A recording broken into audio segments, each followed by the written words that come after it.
Yo, what's up? Not much, man. How you doing? I'm doing all right. I just got a question for you, man. Oh. So, you particularly don't care for black people. I'm just, be honest about it. I'm just, it's okay. It's okay. As long as you confront it and you understand, where you stand and where I stand. I'm just gonna put that out there. On the serious, I have people who actually message me and tell me that you do not like black people. That is awesome. That is awesome. Now, what you gonna tell me now that your girlfriend's black? It's fine. I have dated a black girl though, so. Was she conscious? Yes, yes, she was conscious. Damn. Long-faced motherfucker. Oh my gosh, man! That's what you get when you prank. Yeah, you can't. You know what the saying is: you can take the dude out the ghetto or the girl out the ghetto. Man. The ghetto out the girl. Oh man. No, actually, if you're gonna bring up that situation, my brother, he lives in Japan right now. He lives in Nagoya. He dated some Korean chicks. That's bad news. Why is that bad news? I'm missing something here. Apparently Korean chicks are batshit crazy. So, this one girl he dated came at him with a knife because she thought he was cheating on her. There was another story somebody mentioned on in Capcom, something about when he broke up with his Korean girlfriend, she called a restraining order on him and then would call his ass all the time. And when he'd pick up and tell her to fuck off, she would call the cops and say he violated a restraining order. Now you see, the problem with your brother. See, if he would have stick with the nigger women, nigger women are crazy too. Don't get me wrong, they crazy, but see, they ain't gonna go through all the trouble of filing a damn restraining order, then go call your ass, and then call the cops and say, oh, he's. No, they'll probably just cut you or some shit like that. Yeah, they just cut you. Cuts heal. You get cut once, twice, you might lose a ball or a ball sack or something. But nothing bad, No, but anyway, man, so I'm pretty hyped right now because, I talked to Preppy today and I confirmed with him that we can start we're going to have a Marvel 3 launch party at his crib, and anybody that's been at Preppy's crib know that it's literally one of the best places over at Prepopolis in the entire world.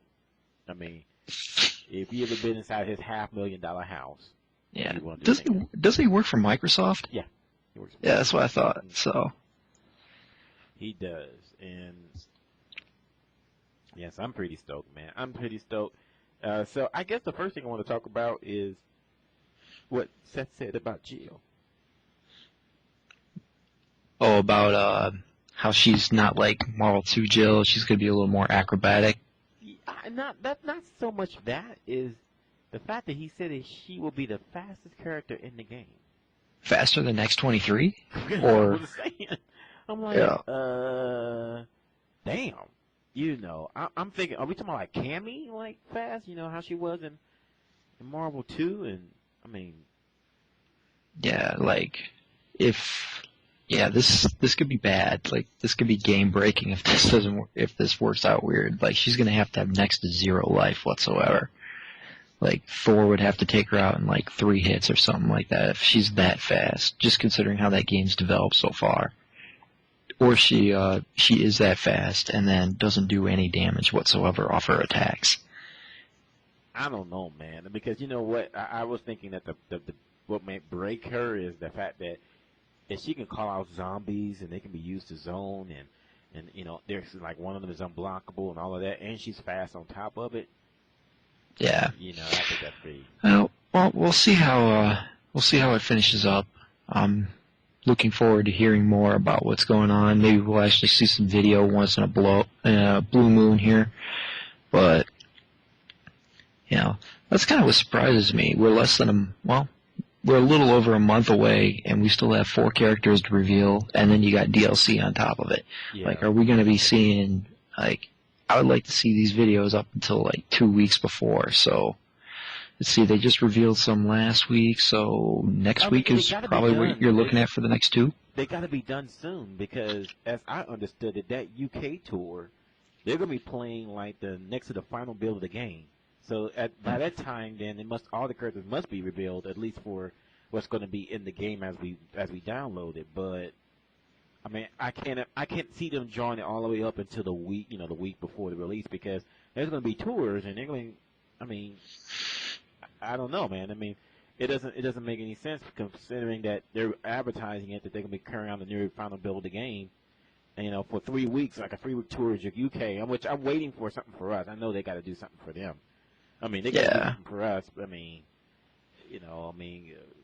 I don't know, man. I'm so stoked, man. This is bad, man. This is like 2 years ago with Street Fighter 4, man. I don't know. Like I was really excited for 4, and then. Like, the thing that I'm worried about is, like, I was really excited for 4, and then about a month into playing it, 2 months into playing it, I started feeling like everything that I did not like about fighters in general, like how slow it was, down back fury, and I was completely burned out with that. Now, with Marvel, that's a new situation, but there's still an inkling fear of how that's going to come down. Like, what is going to be the thing that really drives this game away from me? So, I'm hoping it stays through though. I spoke with Mix-Up last night.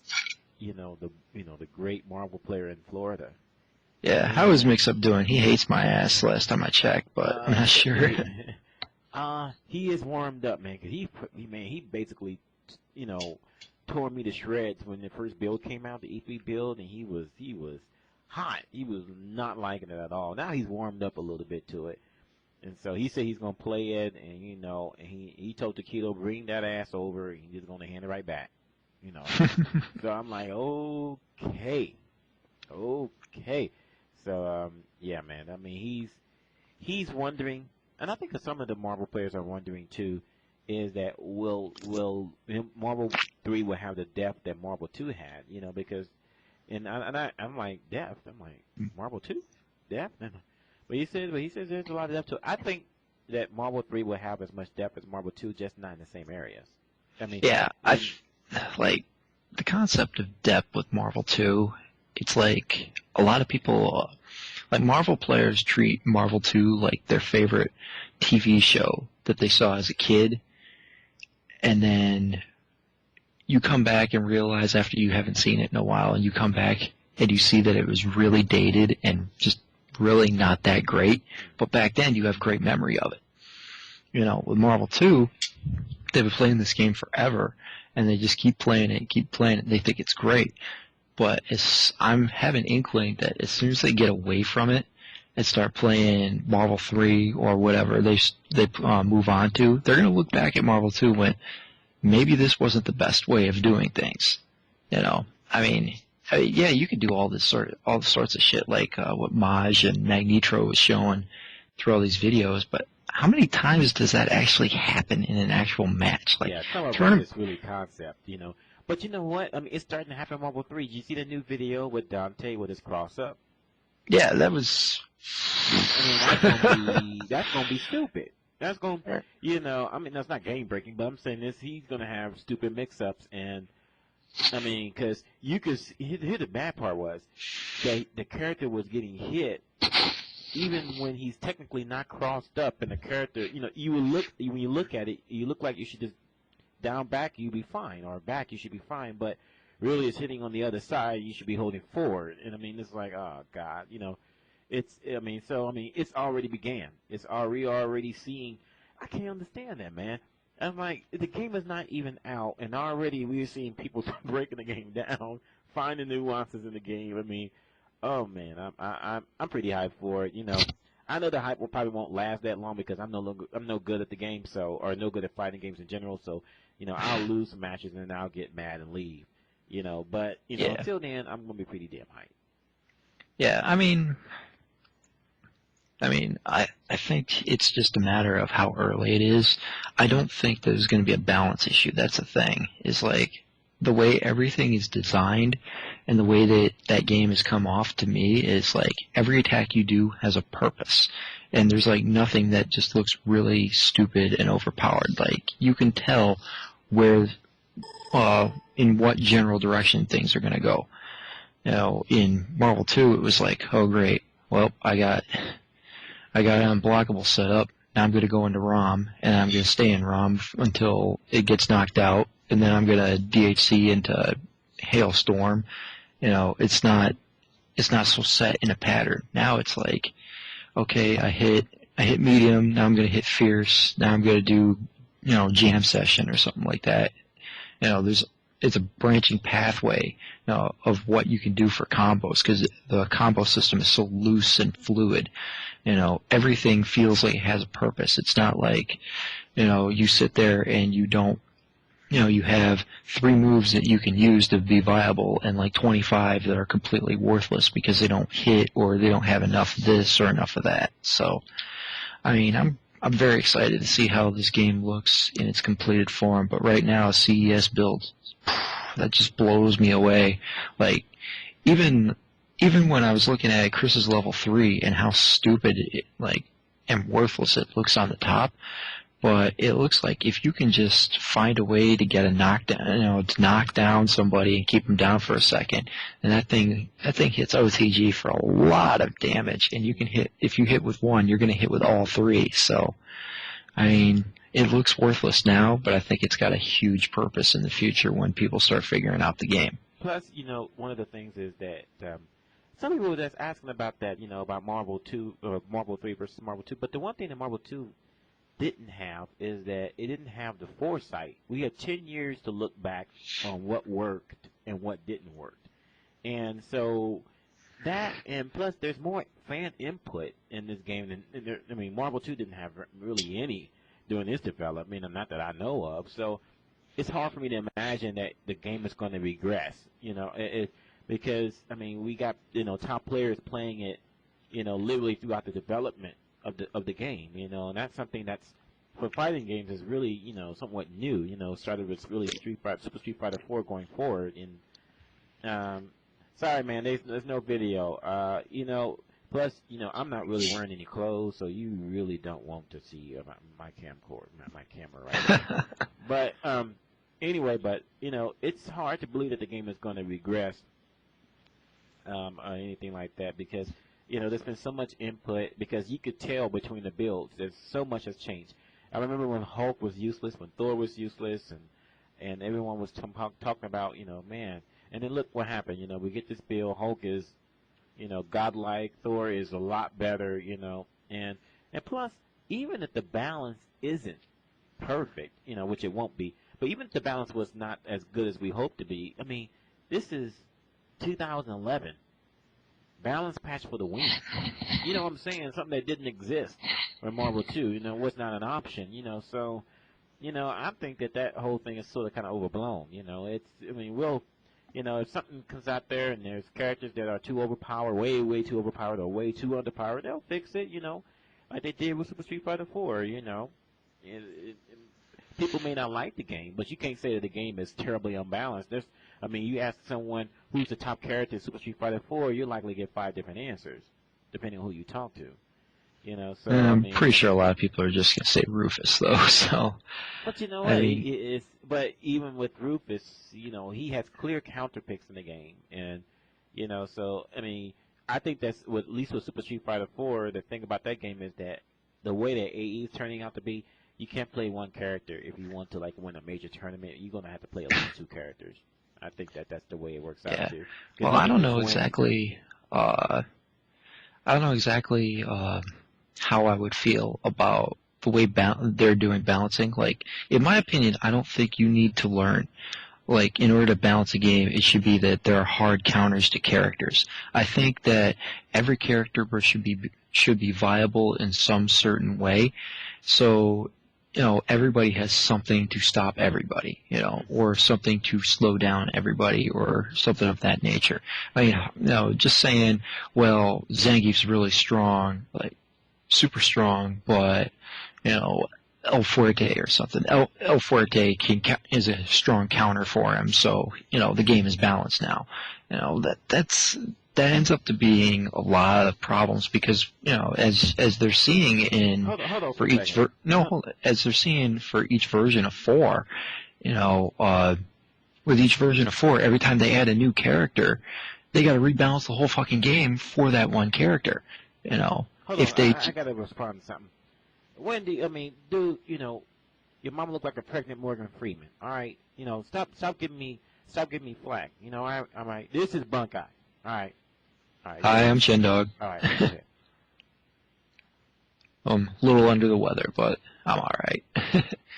Yeah, actually, we should probably say hello to our new friends at SRK MvC3 who are listening to us right now. Well, some of them. Welcome. This is AlphaISM Radio, Bunkei's Corner.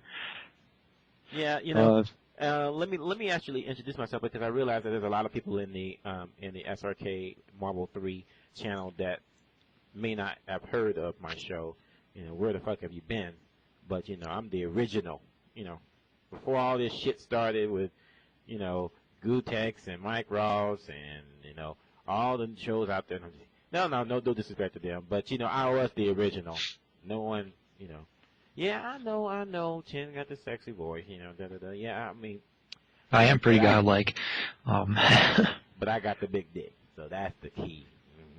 Okay. Now, anyway, welcome everybody to AlphaISM. Well, actually, this is Bunkei's Corner, but we can do AlphaISM Radio. Thank you for tuning in. You guys, I hope you're as hype as I am about Marvel 3. Well, I guess you is, or else you wouldn't have your ass in that channel. But we're really going to try to talk about what can we expect from this game as we're getting to the 30-day mark soon here, and there's going to be, I mean, it's a painful wait, man. I'm telling you, man, it's a painful wait because there's a lot more. Because I look back 2 years ago when we was hype about Street Fighter 4, but there's a lot more to look forward to in Marvel 3 than we did looking at Street Fighter 4. We were just happy there was a Street Fighter 4. But this game, it's not just that it's Marvel 3, it's that there's a lot of shit that we've seen that we just got to try out. We got to experiment. We got to explore. For me, when I saw, Excuse me. You know what, I owe Chin Dog a beer because he told me about the leak list. And when he told me about Phoenix, I said, Phoenix, right? He's like, no, Jean Grey Phoenix. I'm like, bitch, that's the end. That's the end. She's going to be the motherfucker. I'm like, she's going to be. And then we saw her video, and then it's exactly that. That bitch is going to, you know what, even with that, with the whack-ass life that she has, good luck touching that bitch. I'm like, I mean, because if you're playing your shit right, you should not be getting hit when you're playing Phoenix. Look at her fucking teleports. She got a teleport, an 8-way dash, a dive kick. She can levitate, because there's one part of the... Did you see that combo with the air combo she did? It looked like she put her... she just froze herself in place. Yeah, where she does the air combo, levitates, like goes into fast fly, and then goes back and does the air combo into exchange, like does a quick reset. So with fast fly, so I mean she's very interesting, but I'm pretty sure the mayor of the planet, Metro City, will not have much of an issue grabbing that bitch and slamming her into the planet. So, Okay, yeah. I'm just saying that the last video I watched, the mayor of the city need to look for a successor because that bitch bodied him. I mean, but this is one of those things that's going to be interesting though because that's the key really. Because as I said before, it looks like the way that Phoenix is designed. If you play her perfectly, she will wreck face. It's just because they gave her so many tools to be for offensive and defense. Now, then we find out that the bitch can attack while she's in the hill with the heal sphere. She can attack and block. I'm like, and level 1? I thought it was a level 3 at first. No, I told you it was gonna be a level 1. So it's a level 1. So yeah, I mean, here we go again. I mean, she gonna be. Like I said, I'm bringing back the MSP, the Magneto Storm Phoenix. Yeah, Morgan is Yeah, flying under the radar too, but that bitch is actually pretty damn. I think she's definitely the best that she's been in any Marvel vs. Capcom game. a lot of these characters are under the radar right now. I mean, there are a lot of people that are, they're very shocked. They're happy to see the obvious ones: Dante, Trish, Magneto, Storm, Phoenix, and then you got like guys that are hiding, like Felicia is hiding, Hulk is hiding, Thor is hiding, Bionic Commando is hiding, Iron Man.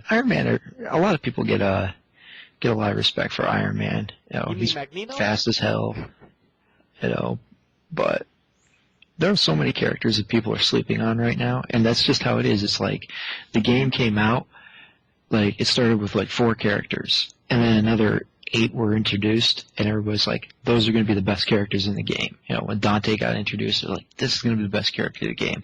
Then they kept releasing more characters. Every time you see, every time a new reveal comes in, you're going to go, I want to play that character. I want to use that character to the maximum ability and just play as well. I have yet to see a single character that has been released that people, well, myself and a lot of other people will just look at and go, I don't think I want to play that character. Like, yeah, everybody looks good. Everybody looks hype. Everybody, Deadpool, man, let me tell you something. Deadpool is the most unique character that I have ever seen in a fighting game, just as far as personality-wise. This dude is sitting. Did you see that one quote where he goes, something to the effect of, "Hey, you with the controller, I wanted to spite your ass, and you stink. You're really bad." He said something like, and then Bunk. and then Hold the on a one second, with Bunk. Wolverine. Have you seen that one? What? I just posted it in AlphaISM. Oh, let me see this, man. Have you seen that? You might want to actually play it if you can't play it on the air. Player 1 wins. I just beat Matt freaking Nito. Radio curly mustache.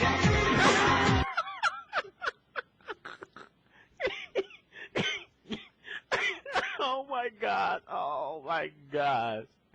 Oh my God! You like that? Mustache.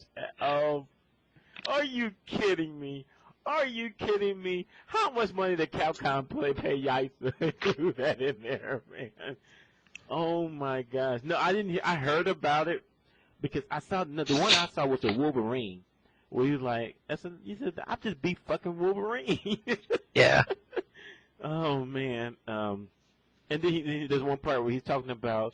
He says, "Did you record that? What do you mean you didn't record that?" Yeah.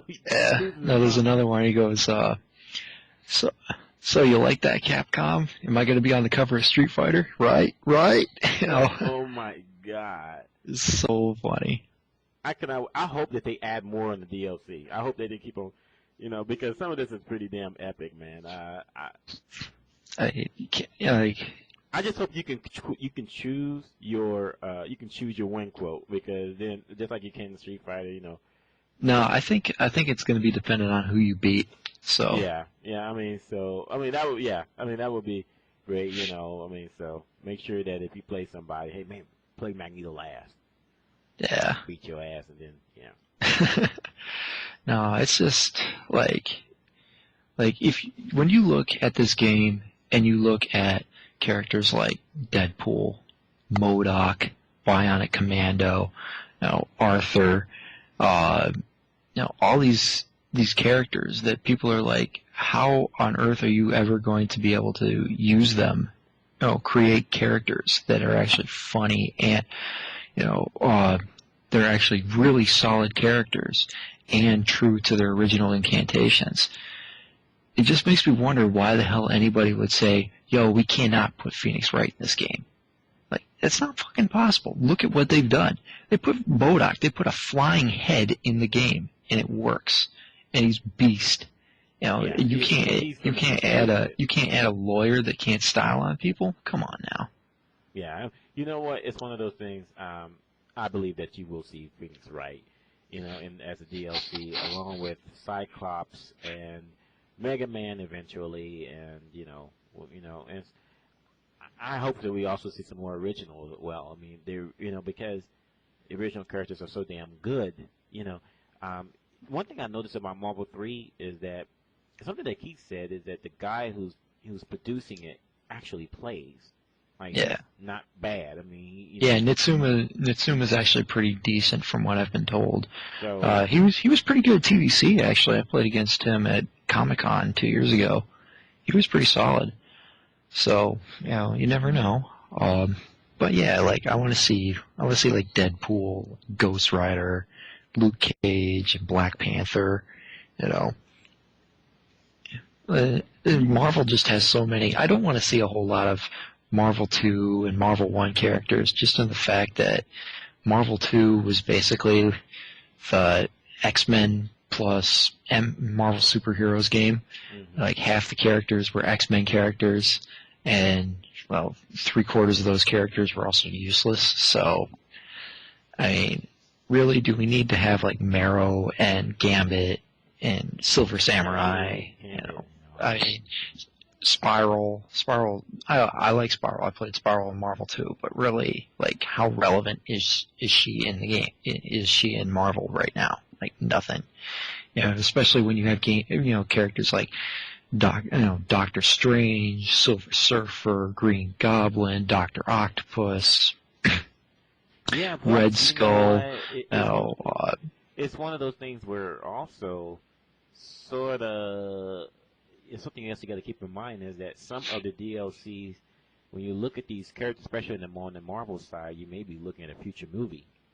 Obviously. Yeah, so Or whatever is hot that they're trying to push. Like a lot of these characters, voice actors are actually coming from a lot of the Marvel cartoons that are out right now or been out recently. So. Do you remember how people gave Marvel 3 so much flack because it didn't have the 1995 actors from the X-Men show? I mean, you remember that? You remember how? Yeah, dude. When I was on the Marvel 3 forums on SRK, I had like at least a 3 or 4 day argument with some scrub, I forgot what his name was, bitching about how, that Magneto should not be sounding regal and whatnot. Oh, first of all, for all you motherfuckers who have never read a comic book in your life, Magneto is a highly educated, noble human being.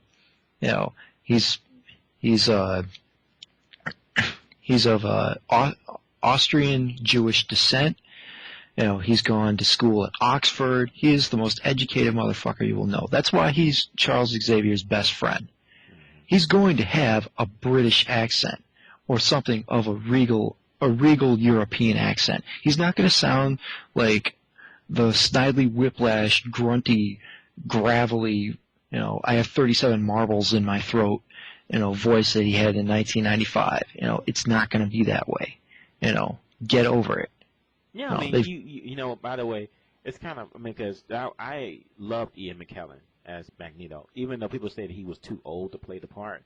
But as far as personality wise, he nailed that part.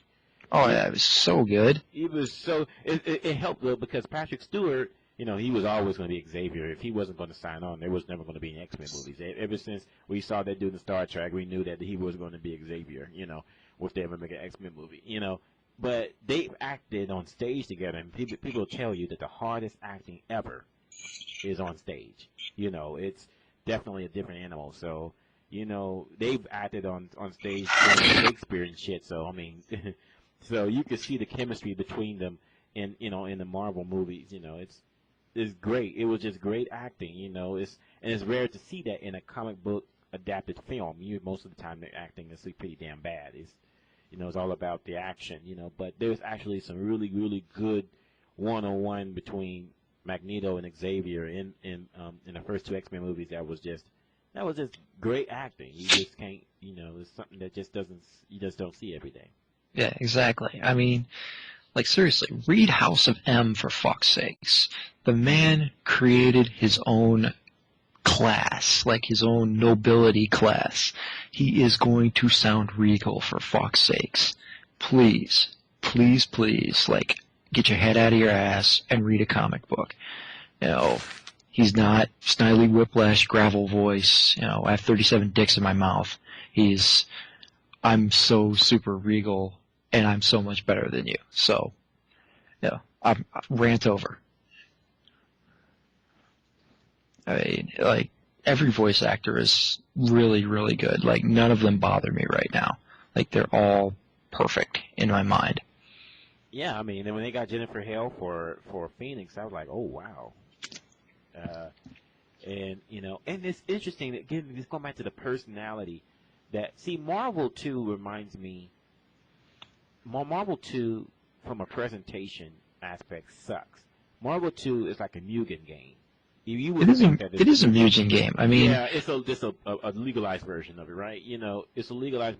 Marvel 3 has some production behind it because just little things like that. We talked about Deadpool earlier, but also the commentary between Phoenix and Wolverine. You know, that just the intro between those two. You know, it's kind of cool that you know they get customized intro depending on who they fight. You know, and you know. yeah, and also like what teams you form. Like if you pick Avengers and Iron Man is the point man, he'll say Avengers Assemble.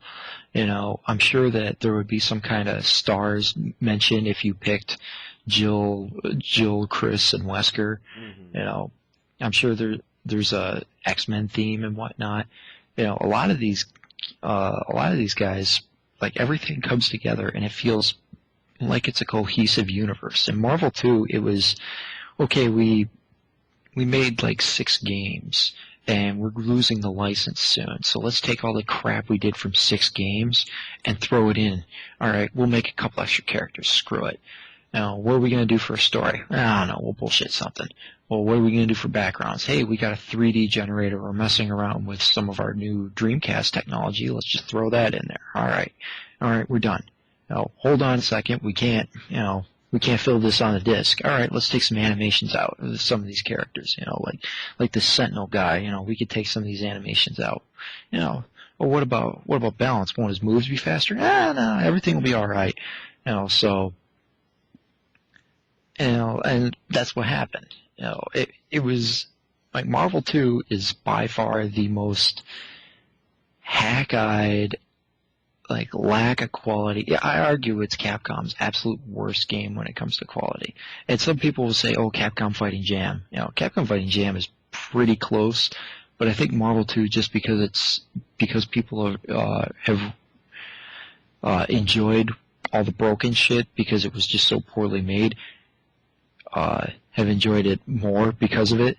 That makes it worse because the fact that it's a completely different game, as opposed to the bugs in Jam, which, you know, are significant, but people still play it to its original tune. You know, the bugs in Marvel 2 changed the game completely. So, I mean, that's my opinion on the whole matter. I know I'm like the only one there, but yeah, I like Marvel 2. I respect Marvel 2 for what it was, you know, because really, when I look at Marvel 2, I look at a compilation of sorts, you know, as you said before, adding all from all, it's like the epitome of all of the Marvel superhero games, you know, put into one game, you know, 56 characters, which was, you know, mind blowing, and, you know, it you know, so I respect it for that, you know. I'm just glad that Marvel 3 is going a different route, you know, they're not trying to go for 100 characters or whatnot, but, you know, they're going for substance. They really are trying to make sure that every character is viable, every character is unique, has a personality, you know, high product. And I know that if anything, the Marvel execs are going, we should have done this like 5 years ago. Yeah, well, at the same time, Marvel was kind of in a hole 5 years ago. You know, they've just recently brought themselves into a new world. You know, they've expanded into films that have become very popular. You know, their comics are finally hitting a stride. They hit a real rough patch like 2 years ago after Civil War. It was like, okay, Marvel sucks now. But, you know, everything has really hit their stride. Now, to go back, Neptal was asking a question what I think of Hulk's voice. The thing between the original Hulk and like all the other previous games, you know, from 2 down, and now is the original Hulk sounded like just like a big guy. This Hulk sounds like a big pissed off guy. Like everything he says, he's screaming. He's got rage in his voice.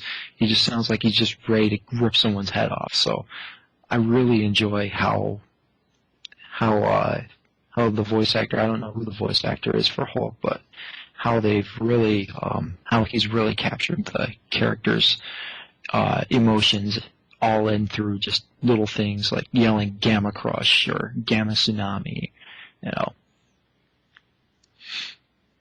Yeah, I mean, I don't mind his voice either. He's definitely, you know. Ooh, we got a request. Who is this request this from?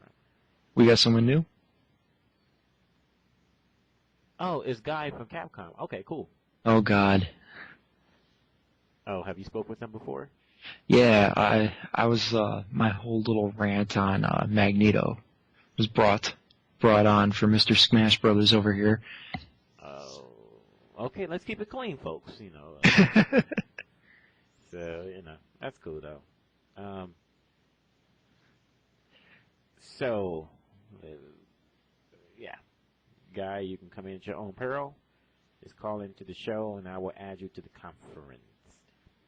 One character we haven't really talked about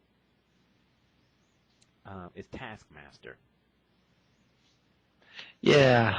I guess the question is, how is he going to play? All right, you know, how is he going to be? I mean, how we know from what I've been reading, he's going to be kind of like Seth, in where he has all these different aggregated moves from all the other characters, but in his own spin. Like he has Spider-Man's web swing, but he uses like a grappling hook. You know, he has like a bow and arrow or a crossbow or something like that. So it'll be interesting to see how he's played.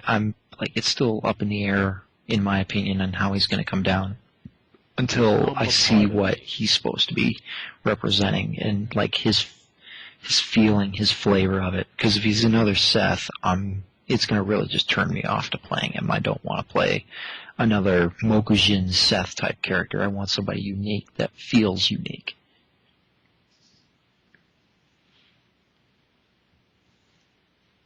I think that if I was doing Taskmaster, I would take certain moves that most people would recognize and incorporate them, with his own spin, and but try to do it where they complement each other and it's just not random right, moves. exactly. Yeah. I mean, I would like to see him do stuff like I'd like to see him bust out like a pair of sais like from Elektra, or bust out a billy club from Daredevil, or maybe a chain from Luke Cage or something like that. You know, I want to see characters, you know, in the game and characters not in the game. I want to see a unique flavor to him. Another new request. Okay, this is Trigon. Oh, what's up? Oh, okay, cool. I know him. All right, so you guys, you definitely can just go ahead and call in, you know, and I will add you to the conference. Yeah, feel free. I'm not going to put you guys on blast or anything. I mean, Jesus. Yeah, who do I look like? Yeah, Mix up? Exactly. We waited at least about 10 minutes before that happened. Okay. Exactly. Yo, what's up? Hello? Hello. He has a deeper voice than I thought. Okay. What's going on? Yeah, most people would think I would have a. Yeah, most people. You know. Would think I would have a higher voice than that. Someone's got some kind of shadowing in the back there. Is that? Oh, hold on a second. Is that Trigon? Is that yours? Do you have the radio playing in the background?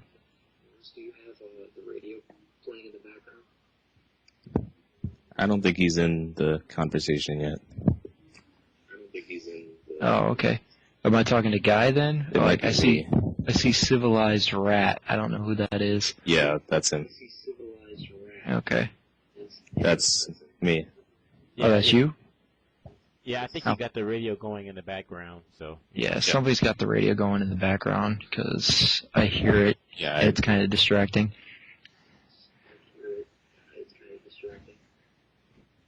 There we go. Okay. Okay, there we go. That sounds better. All right, just a I slight think that fixed it. sing, row, row, row your boat. No, you don't want to hear me sing. I did it last night. Got death threats. So, okay. Let's see. All right, cool. So, what do you have to say about Marvel 3? What's your aim on the whole thing? Me? Well, really, I'm just excited for the whole thing. But mostly, I'm looking forward to all the little banter and things going on in the game. All of those small details, like Deadpool's quotes, you know. I love all that stuff. But I'm not sure. Really, I'm just as excited as everyone else. All right, cool. Hey, who do you think you're going to roll up with when this game gets finished? I always planned on using Deadpool from day one, but probably MODOK definitely somewhere in there. But Deadpool, Hulk, and MODOK right now. And depending on who's released after, maybe I'll use Taskmaster. It depends, but I like the concept of that character. I don't really know the Marvel characters that well, but I know I'll probably check him out if he's in.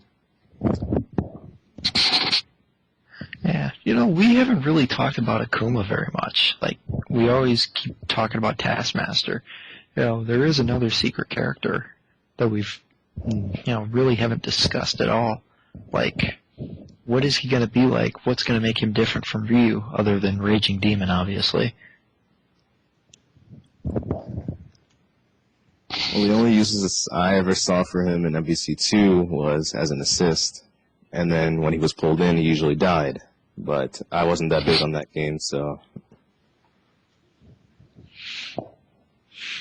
Yeah, let's see.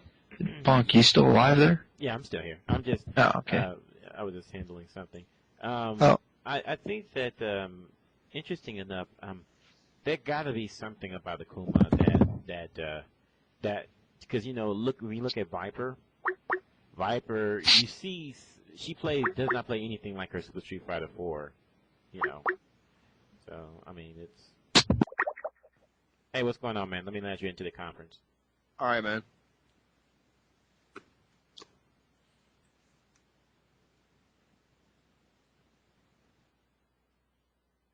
Let's see.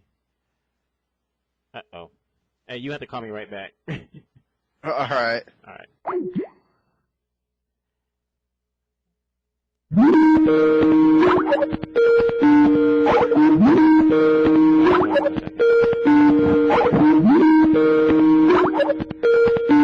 Your Skype working all of a sudden?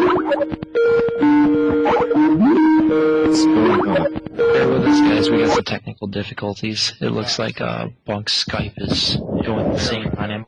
There's Dragon. Okay, so we got... Oh, there's Trigon. Okay. All right, we got some more people here. Yeah, it's like I wanted to get in on the Akuma talk really bad because you're like, how could he be different? They could give him his supers from Third Strike. Oh, you mean like the Raging Storm, like... Yeah. Had? I actually loved that super a lot. They could also give him his Stomp from Shin Akuma and CVS 2. That would be interesting. Yeah, I don't know. He should like, be on track.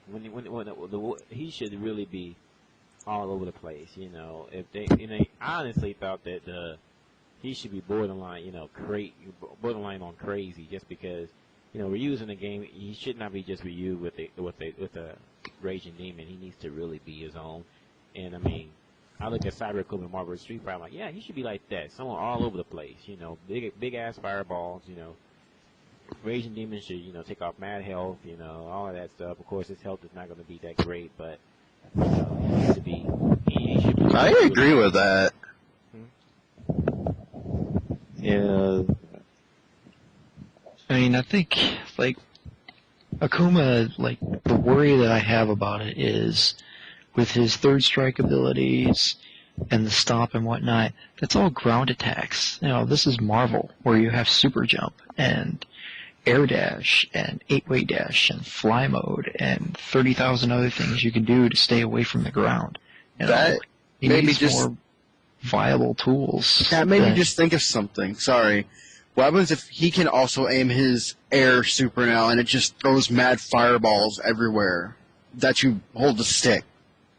Yeah, but we're still reaching the aspect of this is this is Ryu all over again with a few other things. Like, he doesn't, like, I don't know what he's supposed to be doing.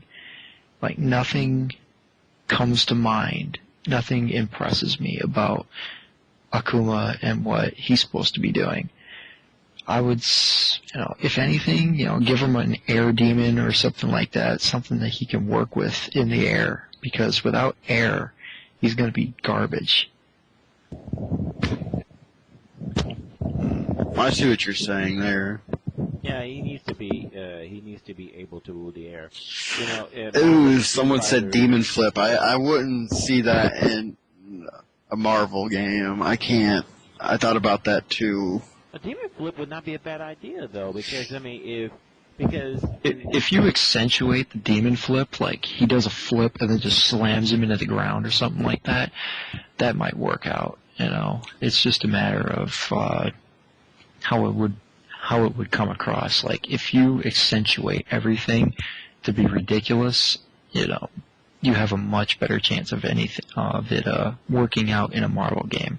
Viper, all of her moves are very subtle and clean in Street Fighter 4, but in Marvel, everything is super accentuated. Like the flame is everywhere, and the sparks are everywhere with her.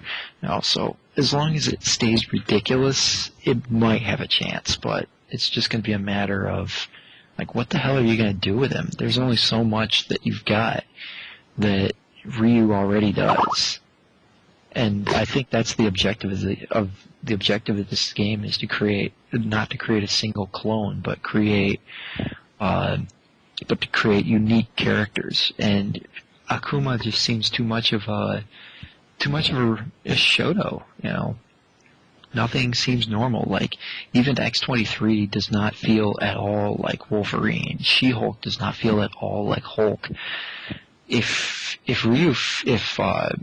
Akuma feels any similar to Ryu, then that kind of shames everything, and it kind of disappoints me, to be quite honest.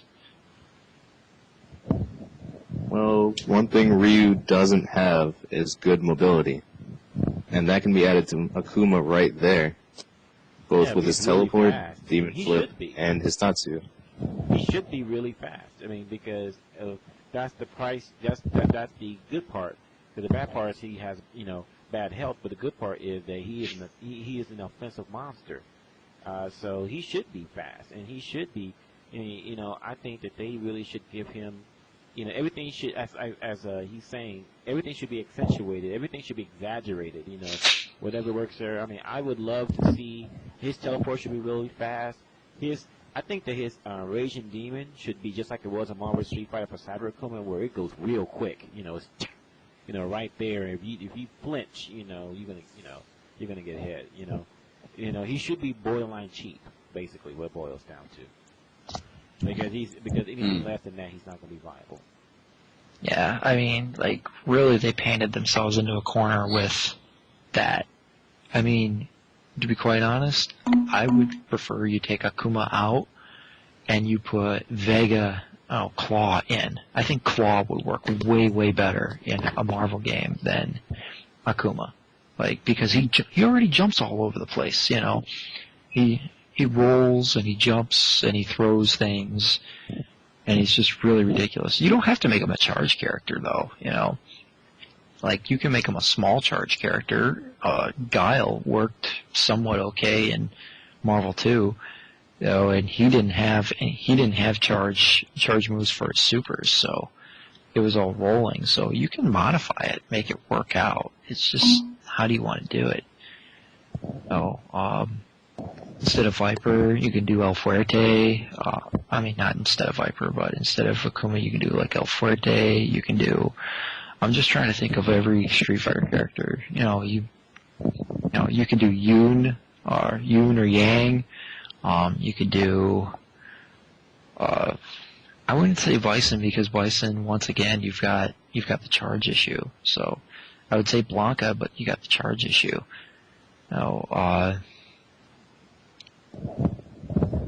Jury, you can make Jury noble. You can make Jury mobile. That's not hard. It's just It's just a matter of what to do. Sagat, once again, you've hit Sagat. What the hell is Sagat going to do? What's he going to do in the air? Not shit. Tiger knee. Yeah. What's he going to do? Tiger knee, full screen?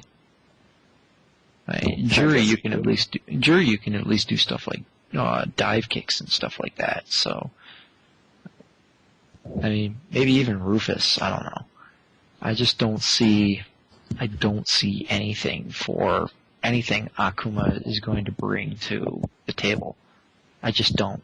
It's you know what? I think that the reason that Ryu is in the game, probably the same reason that Akuma's in the game, is that it's they're the face of Street Fighter, and they're the face for Capcom when it comes to Street Fighter games, So a lot of this has to be done with, you look at the cover, he's on there. Ryu's on there, he's prominently displayed. So, and so I think some Street Fighter characters, for the most part, don't really fit well into the Versus world, as a viable character. I would say... I don't know. I trust them with Akuma. Oh yeah, enough. I mean, they can make him. I'm sure that he's going to be something, but it's beyond what I can think of right now. My fear is that they're going to cop out on something and make him a cheap version of what he is in 4, which is more along the lines of just another version of Ryu, and yeah, I'm not liking that at all. But we'll see. I mean, we'll see. We'll see. Exactly. We don't know until it comes out. What about Strider? This is a character that's been heavily requested. Strider? Strider will most likely be DLC, in my opinion. Yeah, I think Strider will eventually be DLC. It's just I hope it is. It's licensing and everything else, and and he might be DLC because of the whole story thing. I think that might be another reason why he just doesn't fit in. So they're making him DLC to exclude that. Yeah, I don't know. We'll see. I'm pretty sure that you're going to see him. But the thing with a lot of DLC is a lot of it's really up in the air. I don't know what they're going to add for DLC. Everything's thrown up into the air thanks to sheer amount of characters on both sides. Yeah. And then you got to look at what are you going to do for viability and things like that. Like, a lot of it is just really a matter of, what was I going to say? Not even hope, it's just a matter of popularity and viability. Like, I don't expect to see Rathalos or anything like that. I might see a Monster Hunter, though. But I definitely see something. I definitely see Mega Man. Mega Man's pretty much geared. Well, Rathalos. Rathalos is a monster in the Monster Hunter series. It's like a big black dragon thing. Oh yeah, I know a lot of people wanted anything from Monster Hunter in this, but yeah, unfortunately, they're not coming. That's Speaking weird. of stuff like that, Gene also, that's pretty sad. I've never been a God Hand fan. Like, there's a reason why that game, there's only one of those games. So Yeah, I can agree with that, but still, he's a high-demand character, and they just said no. I don't know. I didn't know the Monster Hunter guys said they didn't want their characters in the game. I mean, hell, they put them in freaking Metal Gear Solid. And they've been whoring them all the time, so I don't see why they would want to do that. But, if it's up to them, it's up to them. I got a question. So, when Geef was first revealed in Street Fighter 2, was he just a rip-off of Hagar? Yes. Zangief, yes. He pretty much is. He came after Hagar, but most people nowadays don't know that. I didn't know until I started arguing the opposite way, and people were like, no, actually, Hagar. Yeah, because Street Fighter 1, Final Fight was supposed to be Street Fighter 2, and then they realized that they should go back to the fighting game bit, and then, but they had already completed so much of Final Fight that they just created Final Fight as themselves as a beat 'em up, and they just went on their own separate ways. But they knew that they wanted a grappler and they had Hagar in the game originally for for Street Fighter 2, but they realized they had too many Americans. You know, they had Ken, they had Guile, and considering there were only 8 characters in the game at the time, that was a quarter of your cast. So if you added a third, that's almost a third of your cast right there too. So and Balrog and Bison was in it as well as a boss. So a quarter of your bosses were American as well. So the majority of your characters, more than everybody else, were American. So they changed Hagar up, changed his look up a little bit, and turned him into Zangief from Russia. Interesting. They have never been featured together in the game, right? Hagar? Mm-hmm. Hagar has never been in a Street Fighter game ever before. This will be his first appearance in a street fighting version of a game. It's kind of interesting though, because when people were talking about DLCs for Super Street Fighter 4 and they talking about put Hagar in there, I'm like, now I see what Hagar was like. I'm like, wait a minute, how is he going to be any different? Yeah. Well, that's the kicker. Is like a lot of Hagar is Zangief, and Zangief is pretty much Hagar. But luckily, they changed things around for Hagar to not be Zangief in Marvel 3. So I'm excited. I'm really happy to see that they added weapons, like giving him his lead pipe and whatnot. I thought that would be the big thing to add to him to make him unique. Plus, I just really think that, it's really just to black people, because you're going to get a big white man with a pipe, you do the math. Oh, whatever, man. All the bad guys in that game were white, too, so stop bitching. Yeah, but the difference is they got up. All I know is Hagar's looking pretty good in Marvel 3. Yeah. Miss Marvel, that's interesting. Wait a minute. Hagar. What about Wonder? No, I'm sorry. I'm getting to DC, am I? Yeah, Wonder Woman is the DC character, dude. Yeah. So sorry. Miss Marvel, I don't know. Miss Marvel will be all right. Like, here's the problem. Miss Marvel would be a recolored version of Marvel's Capcom 2 Storm. I mean, not Storm, but Rogue. Rogue. Okay, yeah. Because Rogue got all of her flight powers and whatnot from stealing them from Miss Marvel.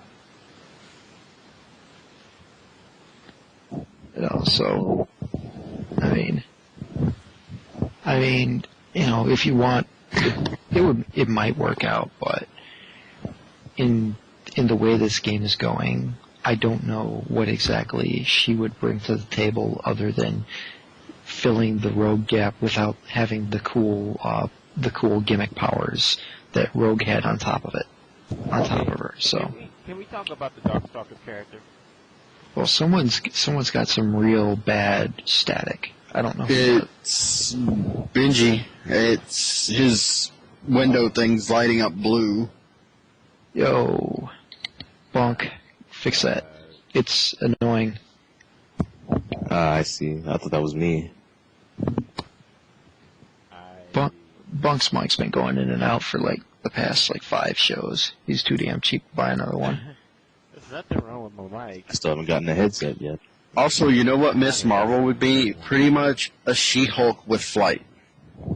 Yeah, well, like I said, yeah. Rogue without the gimmick powers. Mm-hmm. So I don't know. Just that's the thing is there are a lot of characters that I look at and I think, not unique enough. I would like to see Black Cat though. Black Cat would be fun because she could swing around kind of like Spider-Man, and she's got she has all these crazy gimmick gadgets and whatnot for burglary, like little smoke bombs and stuff like that. So that'd be interesting. Yeah, that would. Hey, Guy, I have to say, man, your avatar for Skype is pretty damn cool. Your MODOK. Who, mine? Me or because I heard Chad can't speak up. Hello. Yeah. Hello. Yeah, I'm just saying that your avatar is pretty damn cool. The MODOK. Oh, thanks. I don't know. I actually don't remember when or where I got it from, but it's been there for a little while. Modoc's just way too cool. Best addition in the game, in my opinion. Yeah, he's really stupid. So can someone do me a favor? The Darkstalker's character, is it Shunko? I don't know how you pronounce that. Senko, Cinco. Okay, could someone, aka Lele. someone send me what she looks like? I mean, they say she's a pixie character, right? Really fast, as I'm understanding it. As I remember, she's a cat? I'm not sure. No. She's a Chinese ghost. Here, I'll send you an image of her. Here you go. It's I posted in AlphaISM. Oh, her. Yeah. Oh.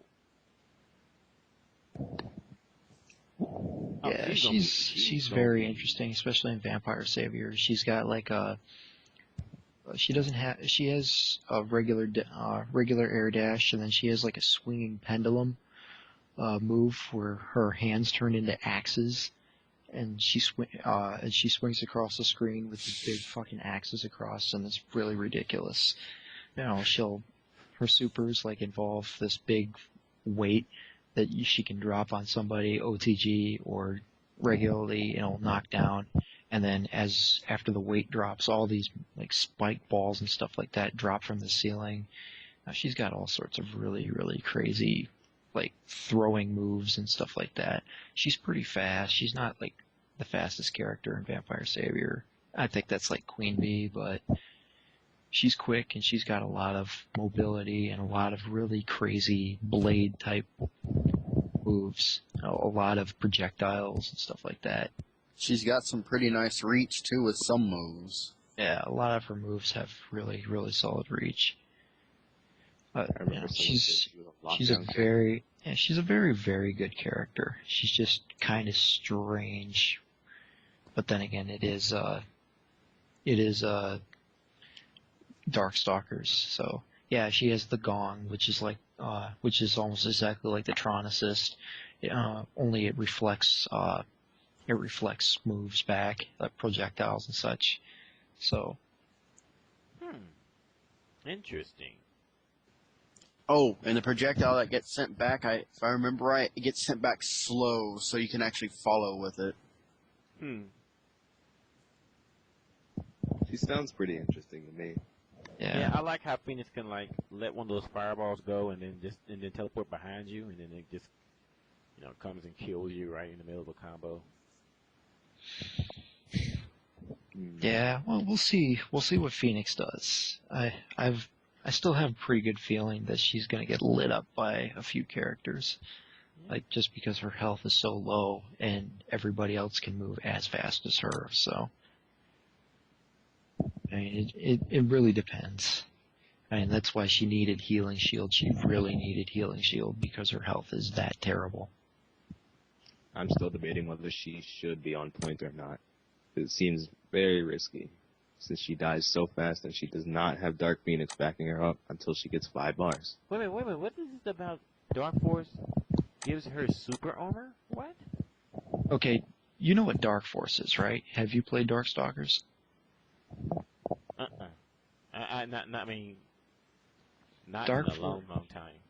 Dark Force is kind of like, how to describe it? It's activated kind of like you activate Vism or custom combo, only it doesn't do a custom combo. Each character in Darkstalkers has their own special Dark Force.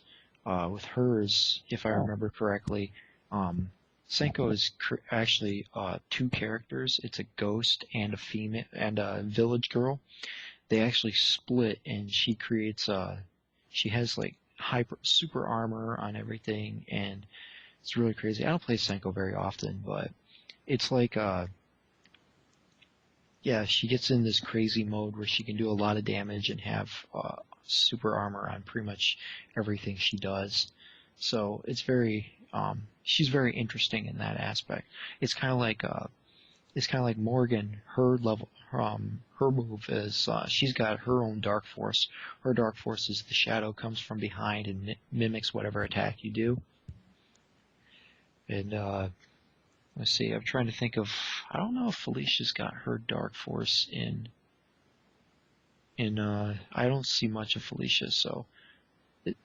Does she have the cat that falls around as Dark Force? I don't play Felicia in Vampire Savior. I think so. she does. Really help her. Yeah, because I remember seeing a cat in Marvel's Capcom 3. I'm like, oh. Okay, so the little kitty is her Dark Force, so.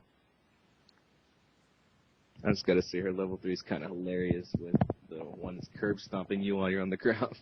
Yeah. Makes no sense, but it's so awesome. That's the thing we don't know. Because my question is, okay, we know in Dark Phoenix her moves get, Dark Phoenix's moves get powered up. That's pretty much self-explanatory. However, the question for me is, can she use Healing Shield while in Dark Phoenix mode?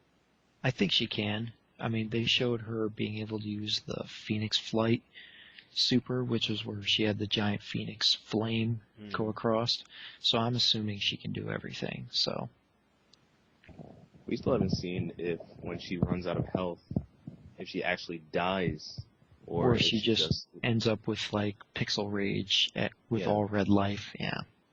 It's interesting though, because I saw that it's all red life, so that means that she can. So she can use the healing sphere to keep at least, recover a little bit of the life, whatnot. So. Yeah, I mean, we'll see what happens. By the way, something you think that Dark Phoenix plus X Factor. What about Wolverine with the speed up plus X Factor? Don't you think that might be a little bit dumb? We've seen that actually. Last night. I'm like, dude. Even without his overhead, since there are overhead assists in the game, which is a first for Marvel, it's going to be really interesting. Plus, you know what? And not only that, but you got low hitting assists too, more than was in Marvel. So, you can't block low and high at the same time. Yeah. Seth said there were a lot of unblockables in this game that we haven't found out about yet. I believe him. It's. I just want to. Man, you know what I'm saying? You know what? I got to get props out to Capcom for this game because you know what? It's a big shoes to fill for Marvel too, and man, they came out swinging. Man, I got to give them to them on this one, man. I'm loving every single one of these characters, man. And then we're still not there. Because for a while we was kind of, when we found out about Phoenix and Hagar, we really started talking about the game like that. That's it, And we got to remember there's still 5 more characters, Right, exactly. So a lot of this stuff is just going to be more and more and more ridiculous as time goes by, and a lot of us are going to be very confused as to where we're going to go from here. Yeah, like a lot. It's going to be. I'm so already viable. wondering, who the hell is my team going to be? Yeah. Well, because everyone's trying to find out what's the best team chemistry, but that was Marvel 2, but in Marvel 3 you got to think differently. It's not what's best team chemistry, like, a point and assist. It's who makes the best exchange combo team, who makes the best team for X Factor, and you have X Factor, who do you put first, who do you put second, who do you put third, when do you activate X Factor? Does it help you to do it earlier in the game or later in the game? Depends on your opponent's team, depends on your own team. And there's so much to really think about, just more than just which characters you're going to play. It's even Mix-Up had to admit that. He said that, X Factor it really is the X Factor, man. It's going to change the way you do things. And that was the one thing I was looking at the Marvel bids at CES. No one was using it either. With the exception of Marn, the people that he was playing there that was just on the floor, no one was using it. And in a couple of cases, they could have saved they could have won the game, or at least made it more interesting how they did use it. So you got to get in the habit of using it. Yeah, X Factor is definitely a game-changing device. I don't think X Factor is like Ultra in the fact that it's a comeback mechanic. I think it's really more along the lines of it adds a whole new strategy to the game because you can use it at any time. It's not like you're being rewarded for playing like crap, you know. If you so what? You get a bigger damage increase if you have more people dead. You still have those people dead, and they can still kill you really fast. I mean, in the end, it works itself out to where it's just a key component of the game, and you just need to worry about what you're doing with it. Let's think about it from this point of view. If you're playing Marvel 2, you know how some people, they're getting worked, right? They manage to get their point character out. The second character comes in. They get guard broken. They get caught in the infinite. So, of course. So then if you're lucky enough to have 3 playable characters, to switch to their third character, you have all these characters that are near death with all of all this red life. Had they had X Factor, that could really, really tip things back in their favor. You know what I'm saying? Because Keith made a good point. You have to look at it from a healing perspective, since it heals all your characters at a more rapid rate. So it could be one of those things where it's not really about landing the extra damage or being faster. It's the fact that you can heal your entire team in 30 seconds. In that case, it's really that you saved it, and that's a good thing. But some people want to use X Factor early to kill off 1 or 2 characters. Yeah, well, see, that's the dynamics of it, is when to use it and how to use it properly. You can use it at any time in the game. You can use it off the first hit if you wanted to, with the first combo, or you can save it till the end. Yeah, but that's Marn. What are you gonna do? Yeah, he may have killed your first character, but guess what? He doesn't have X Factor again. He can't do that again. So figure it out. Step your game up. Work on being dynamic. A lot of these characters, a lot of these people, a lot of these players rely on gimmicks and exploits to the game and try to follow the same thing. But when things are just as dynamic as X Factor, or how the tag system works and how the combo system works, you're not going to be able to rely on just gimmicks to be able to play and win efficiently. You can't. It's just like in TVC, you're not going to be able to rely on Baroque pressure. In Marvel 2, you're not going to be able to rely on infinites. You're going to have to figure out your own new shit and play to your strengths. You're not going to be able to X-copy anybody else, I don't think. There's going to be some stuff. You can do the 100% Marn combo, or the 100%, some of these other 100% combos, like the Hulk combo and whatnot, but at the same time, that's killing one guy off, and you already burned something very, very crucial, which is X Factor, and you can't do that again. Where are you going to go from there? Plus, if you're fighting against,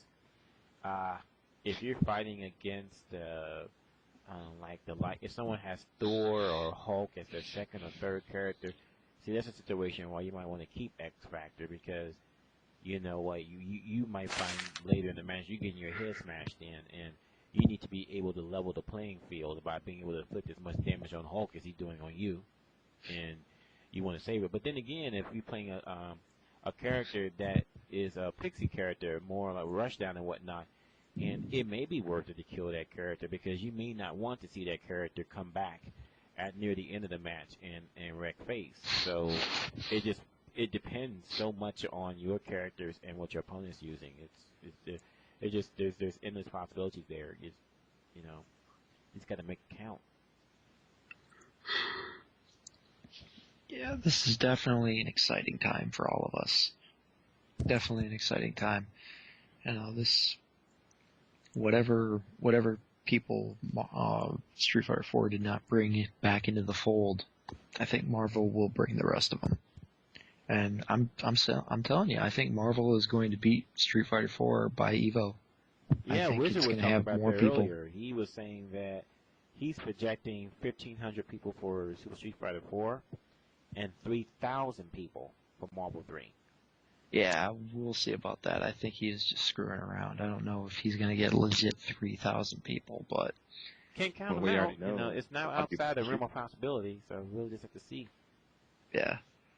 We'll see. I mean, excuse me. I mean, everything is just, I don't know, like, my mind is blown. I'm excited. I'm ready to play. It's just, I gotta wait. And that sucks. It really, really does sucks. suck, man. February 15th now. I mean, Yeah. I'm just gonna wonder. I mean, the 14th, man. I'm gonna be. My manager may have to send me home because I'm gonna be giddy as all get out, man. You know, I might just be cursing people now. I'll fuck your $35 fee. Oh, I got Marble 3 in 6 hours, bitch. You know. Yeah. I mean, it's just, you know, it's gonna be. And plus, I get to play that preppy. Come on, man. If you guys saw his setup on his big ass HDTV. Oh man, I cry every time I look at that TV. Yeah, it's great. I mean, yeah, that's the thing. That's like the big thing is you got 34 days to go. So where are you gonna go? 34 days. By the way, Black Dan, mid-cow is real, and you really, I mean, even Shin Blanca has admitted that mid-cow does exist, and we're gonna rule in Marble 3, by the way. Anyway, yeah, man, it's hard, man. I don't know, man. I need some videos. Keits, man, come on with them damn videos, man. I need my fucking fix. about his videos. Well, it's probably for good reason. Well, he probably has garbage internet. He's in Florida now, so. Oh yeah, the internet's not so good. Oh, yeah, that's why. I need my fix. I don't care what kind of internet he has. I just need my fix. He's just got to bring out the good stuff when he's got the chance. Well, I think I'm done talking. I haven't quite figured it out yet. Noodles is wondering about if Thor's improved. Well, Keits is answering questions in SRK MvC3, so I mean he can explain at best everything. But for everybody else, you know, Thor is definitely improved. It gave him 2 things that he needs. You know, his command grab range, he got buffed, and then his Mighty Smash can be comboed into now. So, I mean, comboed out of now. So, I mean, everything is good so far. Hi, Rod. Nice to see you.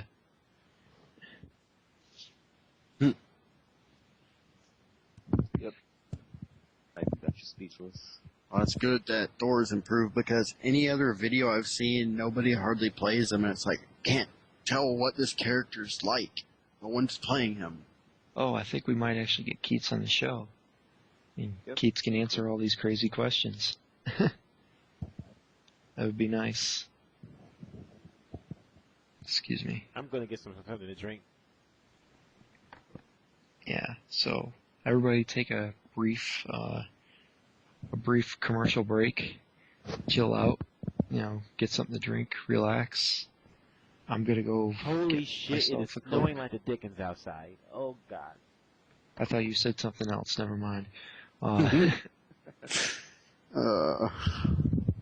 Get your mind back on Marvel, man.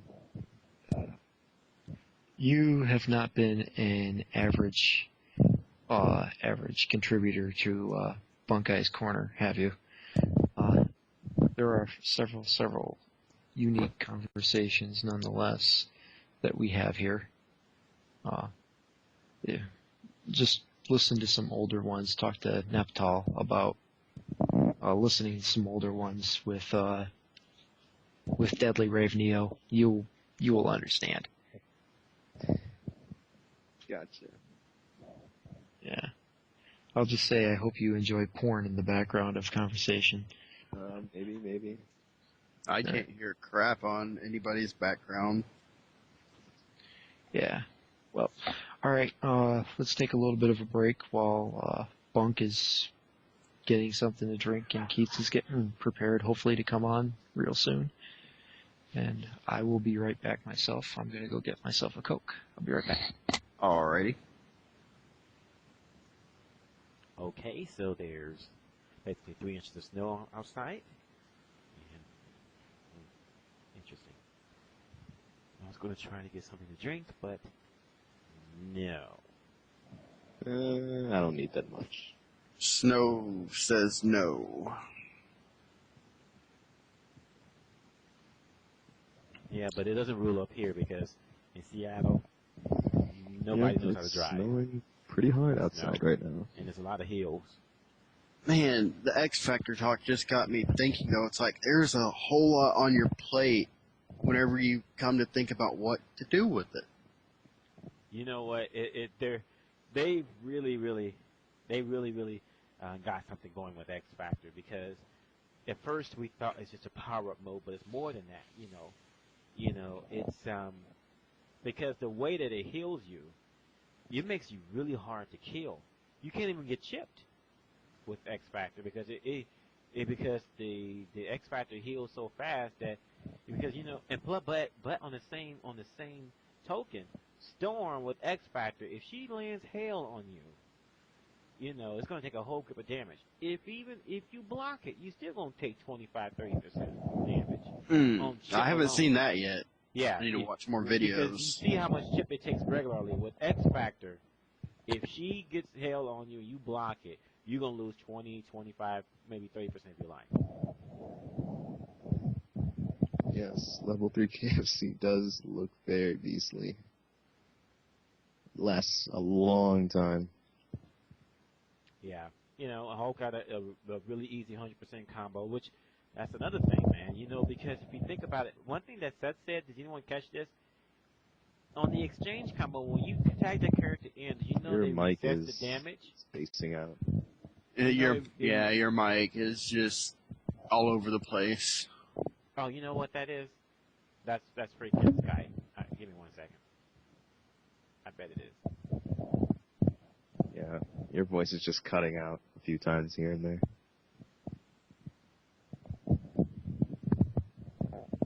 That Hulk 100%, that was actually to be expected.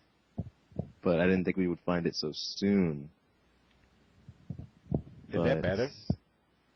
A little. Yeah, I think it's better.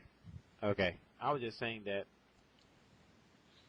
you guys know that on the exchange combo, you know that when you tag a character in, it resets the damage.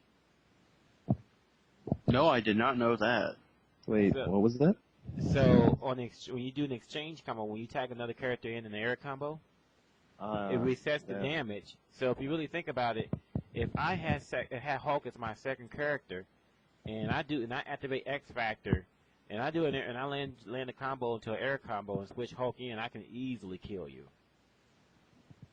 without even using any super meter. Man, that can see one exchange.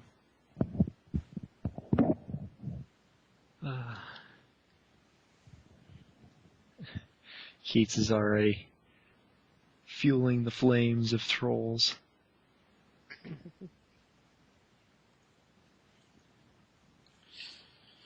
Yeah, once this game's out, a lot of people are going to be shutting the fuck up. I mean, it's going to be really funny. Day one release is going to be mostly. Dude, I remember when I first, like, the first 3 months of the Marvel vs. Capcom 3 forums on SRK, arguably the worst experience of my life, moderating them. Oh man, I remember being on IRC and you talking about that. You said you had to delete and ban a couple people, like, I banned, so much. like, I had to ban, like, at least 12 people. Like, that one week, I was just like, oh my god. There were so many people I banned, so many. And the funny part is, a lot of them took their ban, and here they are listening to this podcast right now. Yep. So, if you guys got banned, well, maybe you'll learn better. Yep. Did come back. Yeah, now they're actually kind of quiet. I mean, you know what? I have to give it up to Preppy, man.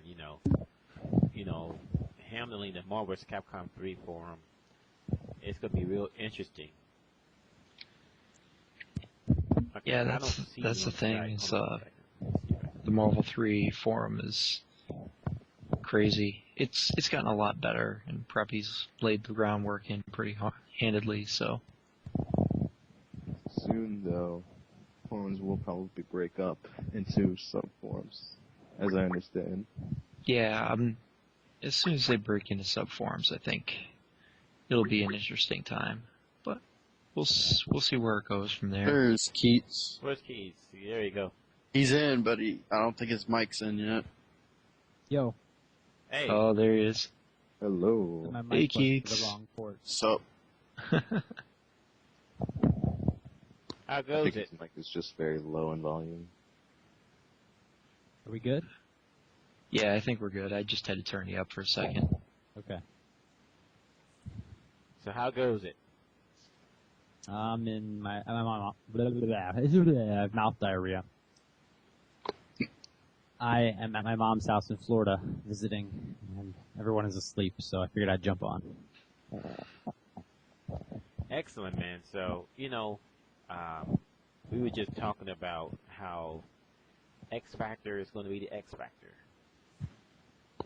For Marvel. Yeah, that's a pretty good definition. And you really did a good job of explaining it on the CES or the Las Vegas stream. Thank you. That you can use X Factor in more different ways. A lot of people have just had it compartmentalized to just using it when you're about to die, but you brought up that it can heal your entire team. So you may want to use it earlier if you're all teamed down a lot and they got a lot of red health that they can recover. Right. But the time limit that it lasts after you turn it on is just dramatically different. Mm-hmm. If you have 3 people alive, that's 10 seconds of healing. If you have 1 person alive, that's 30 seconds of healing. And it's a huge difference in how long it lasts. So what's your Sorry. I'm sorry. Go ahead. What was you gonna say? I got one video that I'll post where I was playing against Marn. We both got down to our last characters. I had like a 10% Thor left, and he had like a 100% Zero. And I kill his character, and before Zero even drops in, I just activate X Factor because I haven't yet. I'm just experimenting with characters, and I don't really have X Factor combos. I'm just playing around. And I activate it, and Martin is like, "Oh, you want to play X Factor level 3, huh?" And he jumps in and he activates it too after blocking my attempt at a mix up. And then we dance around for like a second or two, and then I hit him with jumping C, and then I land and I do crouching A, crouching B, launch, jump A, B, and he's dead. 90%. Wow. That's so stupid. ow. So funny. Thor still hits like a truck, man. That, and combined with Zero's low health. Yeah, Oh, exactly. God. Pretty funny. Tin can. So what do you Even want to with ask? S Factor. So you've been experimenting. So what's new have you found? What else have you found that's pretty damn interesting? I tried to spend most of my time with the characters that weren't in the TGS build, but I gave them a little time. Universally, I think we all noticed that a lot of the combos in the demo videos they released don't work anymore. For whatever reason, small things have changed that cause them not to work. But I'm releasing videos once a day or twice a day from CES that you'll see a lot of really cool stuff in. Once we get past the stuff where it was people in the CES secret event playing, that's when the good stuff comes. Because you're going to see me and Ultra David breaking stuff down for you and playing some casual matches.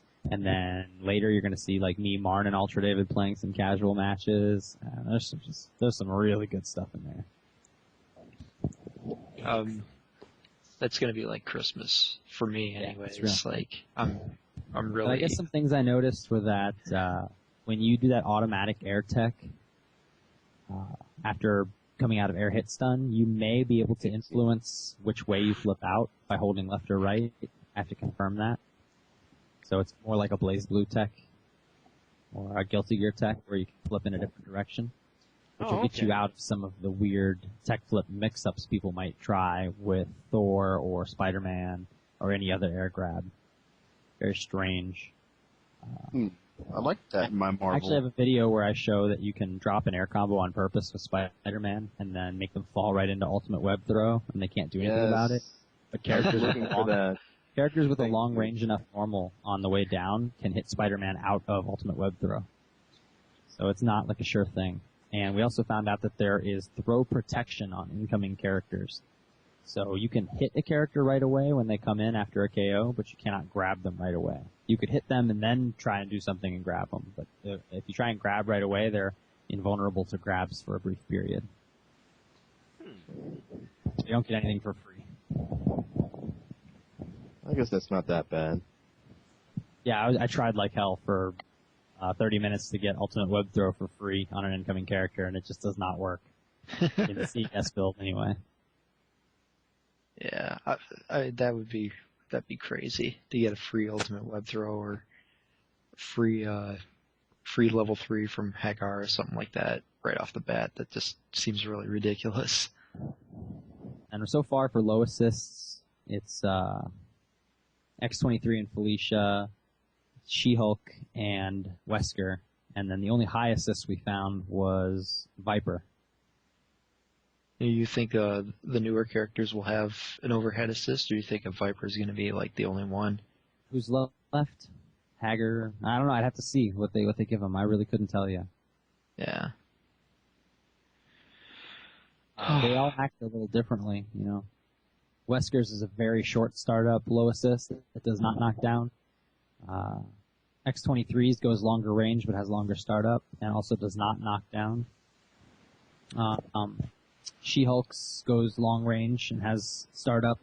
It does knock down, but it also picks up off the floor for a juggle if they are OTG status. So it's really good to throw somebody and then call She-Hulk assist, and you can pick them up off the floor and get a nice combo. And what was the last one? Oh yeah, Felicia's only hits low on the last hit. It hits 3 times mid before it hits low because she's in the ball, and then she slides. So it's kind of weird. It is kind of strange. Good for pressure. Yeah, and then Viper's hits high and does knock down. It can be hard to combo off of because it's pretty quick, but I'm sure people will find setups that work really well for it. Like, could you hit it and then do like Mighty Strike and then combo it that way, or? Maybe. Yeah, maybe. Depends. I mean, you're gonna have to find stuff individual to your team. Yeah. But, yeah. I mean, right now I'm feeling like everyone in the game has a chance except for Ryu. He just seems pretty hopeless unless he's got 5 meters to scare you and not doing anything because of laser super. Yeah. So we were discussing earlier what they would be able to do for Akuma and not make him like Ryu. I don't want to speculate. I'd rather talk about what I played. Oh, okay. Well, what about my volume should be better now, right? Yeah, it's a lot better. Okay. So I just downloaded Skype. I had to fix some settings. It's understandable. So what do you think of like some of the more keep away characters? Like you were saying that Dormammu's assists were garbage. They're not garbage, but they're not good either. I see. I mean, like, what makes them not that good? The pillar assist only appears close to you. It doesn't track, and the startup is horrendous. If the startup were better, it'd be all right. But you really have to preemptively press that. The liberation one only activates whatever hands you've got. So if you haven't stored up any hands, then he just kind of does like a burst animation, and it's just kind of crappy. And then the dark hole one is mid-range, so if you're trying to keep them away, you're not going to get any chip with it. And if they're in close, it's not going to help you either, and it's hard to combo with because sometimes it appears too far away. Let's see. Not a huge fan of Dormammu assists. I'm probably not even considering him for a realistic main team at this point, though he is fun to play as on point. I see. What about MODOK? I know you jock MODOK all the time. So very, very high learning curve, and he'll take some time, especially since his supers do crap damage without levels of understanding. And getting levels of understanding is not that easy. So we'll have to see. I think I may have a combo where I can get 3 of them in one combo, but I mean I was able to get 2, but getting 3 maybe would be nice.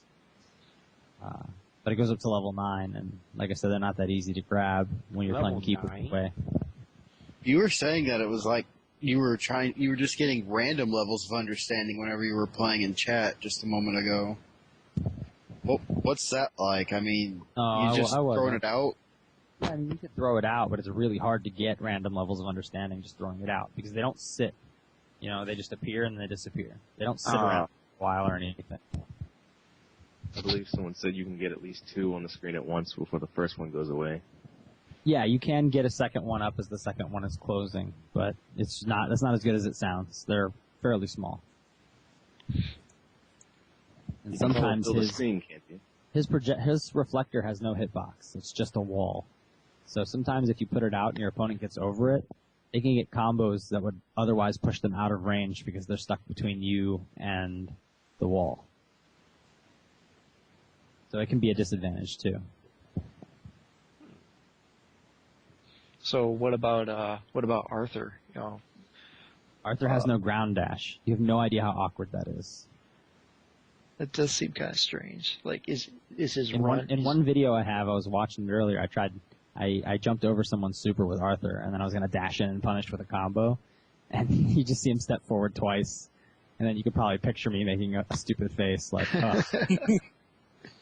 He has forward C, which makes him run forward with his lance out. That's his substitute for a dash, I guess, and it can combo into launcher. If I had thought about that, I might have done that instead. But he'll take a while to get the hang of too because of that and his weird jumps and the fact that every projectile he has behaves very differently. So learning when to throw which ones and why will be tricky. But one of the ones you never see in videos, it's one of his standout projectiles, is his sword. It's quarter circle back B. That thing is so tall and moves fairly slow. It takes up a lot of space. Really good. Are you talking about the one that's a circle? Yeah, it's kind of like a big circle. Ah, I see. Are you talking about the one that kind of like goes forward and then comes back, or? No, it just goes forward. Oh, okay. In gold armor mode, it becomes something else. I see. Like, do supers have different property due to the armor? No, because he only has. Well, I don't know. He only has Goddess Bracelet, which didn't seem to change based on armor, and his level 3, which I didn't even perform. I didn't know the motion for it. I see. Probably Dragon Punch forward, but I never had occasion to try it because I'm busy spending his meter to stay gold. Yeah, I can imagine.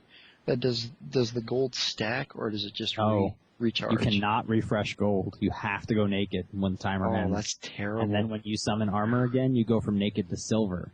So you have to summon armor twice to get back to gold. That's a lot of meter. That's crazy. So does he take less damage if he has silver or gold armor? Say that again? Does he take less damage when he has these silver and gold armor? I wouldn't say he takes less damage. His health is pretty piss, but he takes more damage without the armor. Okay. And Laban asked if Felicia has the same forward dash as Vampire Saver that allows her to do overheads. The answer is no. She has a generic ground dash. So what else you got? I'm trying to go through here. I think Noodles was asking. Yeah, he's asking, what in your opinion right now do you think is are the best assists, especially when it comes to anti-air? Oh, for anti-air, Morgan's seemed really good. I did not like Captain America and Ryu's anymore. Their front side hitboxes seem to have been decreased, so they hit above a lot, but not really forward enough. What else are people using for anti-air? Jeez. So early, it's hard to say this stuff. I bet Zero's Dragon Punch one is pretty good still. What about Dante's? Dante looks the most like Captain. Speaking of anti-air, Arthur's launcher was sick anti-air. Just pressing launcher when people are air dashing at you, like it beat a lot of stuff. What does it do? He's like a big sweep with his sword upwards. It's just a launcher, man. And then you just jump up there and you do your little combo. Like none of those sick Arthur combos in the videos worked. None of them. Like knockdown into torch into boomerang. None of that shit worked. Yeah. I'm assuming that Arthur is still a work in progress. I mean, he just looks he looks cool, but it looks like he has a lot of tools that just don't look like they've meshed together at all. Well, who knows when that build is from? Yeah, exactly. I'm sure the game is actually done, but I don't know when that build was from. So, Toshin asked, let's see if I can pull up That's that a dumb question. You think so? Yeah, sorry, Toshin. I can't. People are going to play Dante. It doesn't matter who's good or who's bad. People are going to play Dante. Like, who were... Look at all the videos. That's what people pick. They pick Dante, and they pick Wolverine. Yeah. Well, who were a lot of the press picking? You know, the Dante. Just Dante and Wolverine. Dante. Yep, all day, Dante. Dante and Deadpool, man. Dante, Wolverine, Deadpool. Well, right now, as of like the CES build, what are your personal favorites? Who are your personal favorites? I still like all the characters except for Ryu. It's really, really boring. Everyone else is fun in different ways. Ryu's boring. Ryu's Ryu.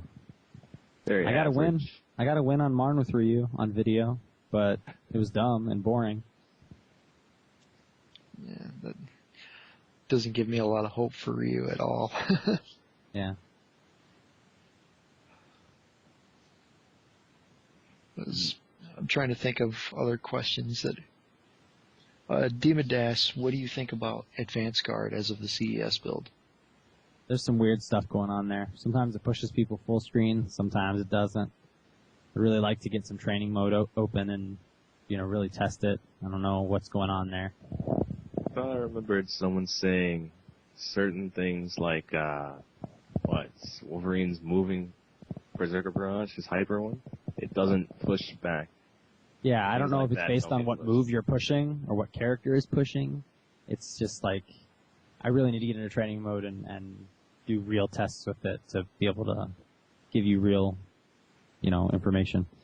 But on that same note, you definitely cannot push block assists. And what's dumb is if you're push blocking an assist hit, nobody moves. You can't move the assist. You can't move the other player. So, that's why that Chun-Li assist was so good. Because Justin would rush in and do Storm, weak Chun-Li assist. And then I'd be stuck there dealing with his mix-ups until the Chun-Li assist was over. I couldn't push him out. And then the other problem was that I kept trying to block high when Justin would tri-dash in. But her tri-dash and Magneto's tri-dash, when done instantly, hit the ground before you can attack, like Iron Man's did in the E3 build. So all I needed to do was block low the whole time. It was just instinct making me stand up. And that got me hit a lot. Well, Doppels asks, what do you think about Chris right now? Chris is really good. The bombs are still good, and the shotgun's ridiculous. He's got a chip damage game with the machine gun. And the flamethrower is still ridiculous too. There's definitely potential in Chris in simply doing nothing but jump back shotgun. He's a good character. And I have some fun with him too, because he's got some interesting things going on. Now, I said the flamethrower is what, back in B? It's back C, and you hold it, and it does a lot of chip, and it's reasonable anti-air if you do it early. And if you're at the right range, I believe you can throw an assist in there and get a combo, or super cancel into the knife super. Let's see. SN64 was wondering if you could discuss what it was like watching Ultra David play Marvel for the first time. It was interesting because he really had no experience, and he had to get his hands on the controls, and then he was having trouble following the action, and he had to spend like 4 hours with the game, but by the end of the third hour, it was finally starting to click, and you could actually have a real match with them, and he would do some respectable stuff in it. It was pretty fun.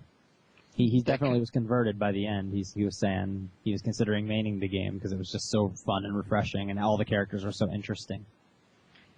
That's kind of an attestment for how good Marvel is as a game, even for beginners. For someone like Ultra David, who's never played a Marvel game before, 3 hours later to be playing against arguably some of the top players. Yeah, he wasn't winning very much, but he was definitely getting the hang of it. You could see, because he's a great player in other fighting games, that with just a little while longer, he would probably get pretty comfortable. And if you give him some training mode time to actually be able to finish his combos, he would definitely, be putting up a good fight. NecroZ asks, what do you think about Super Scroll? He's been wondering about the specials other than his command grab. I mean, he's Super Skull's pretty straightforward. You know, command grab, rapid punches. He's got the little teleport dive thing from the air. That still doesn't lead to any combos, so it's really risky. Maybe with an assist it might lead to combos, but it's just weird. And I tried the Stone Smite normal, back C and charge it. That was weird. I don't really know how useful that's going to be. I don't know. Scroll seems pretty straightforward. You know, you get in there, you do some punchy stuff, or you mix in a command grab. Yeah, it seems like how's his mobility? Is he kind of like He's fine on the ground. He's fast on the ground. In the air, he's pretty bad. I don't think you really want to jump much with him.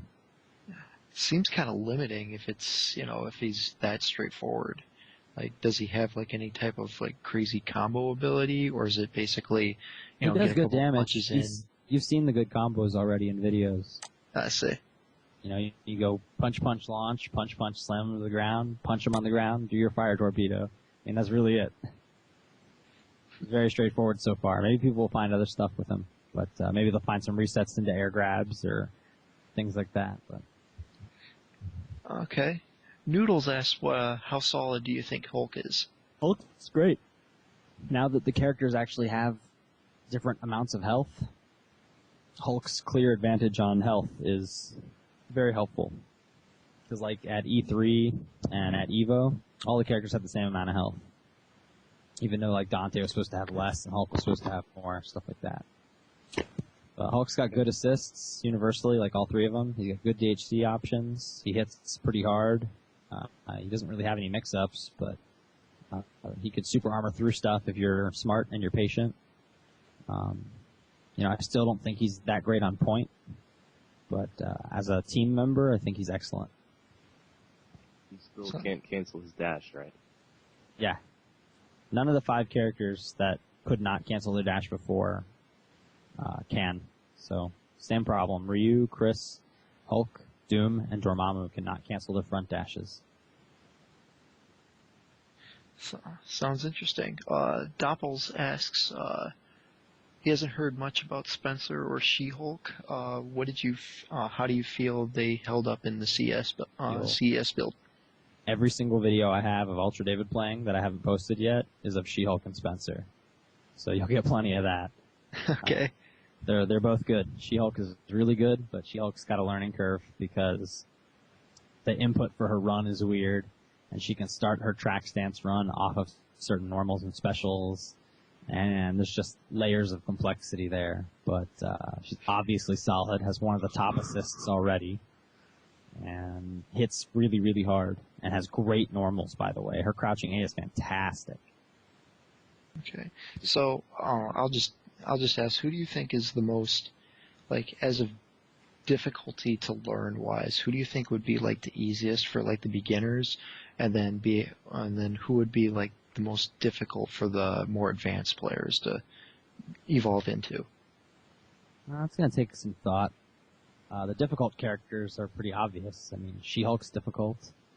I feel like MODOK and Amaterasu are difficult, although Amaterasu doesn't have to be played in a difficult way. You can be effective at doing simple things, but if you want to take it to the potential, I think there's a lot of complexity there.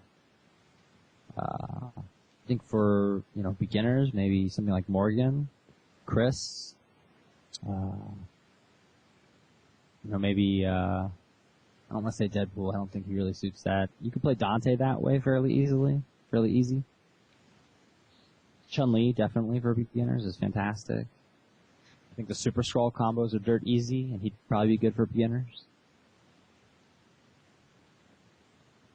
But yeah. Let's see here.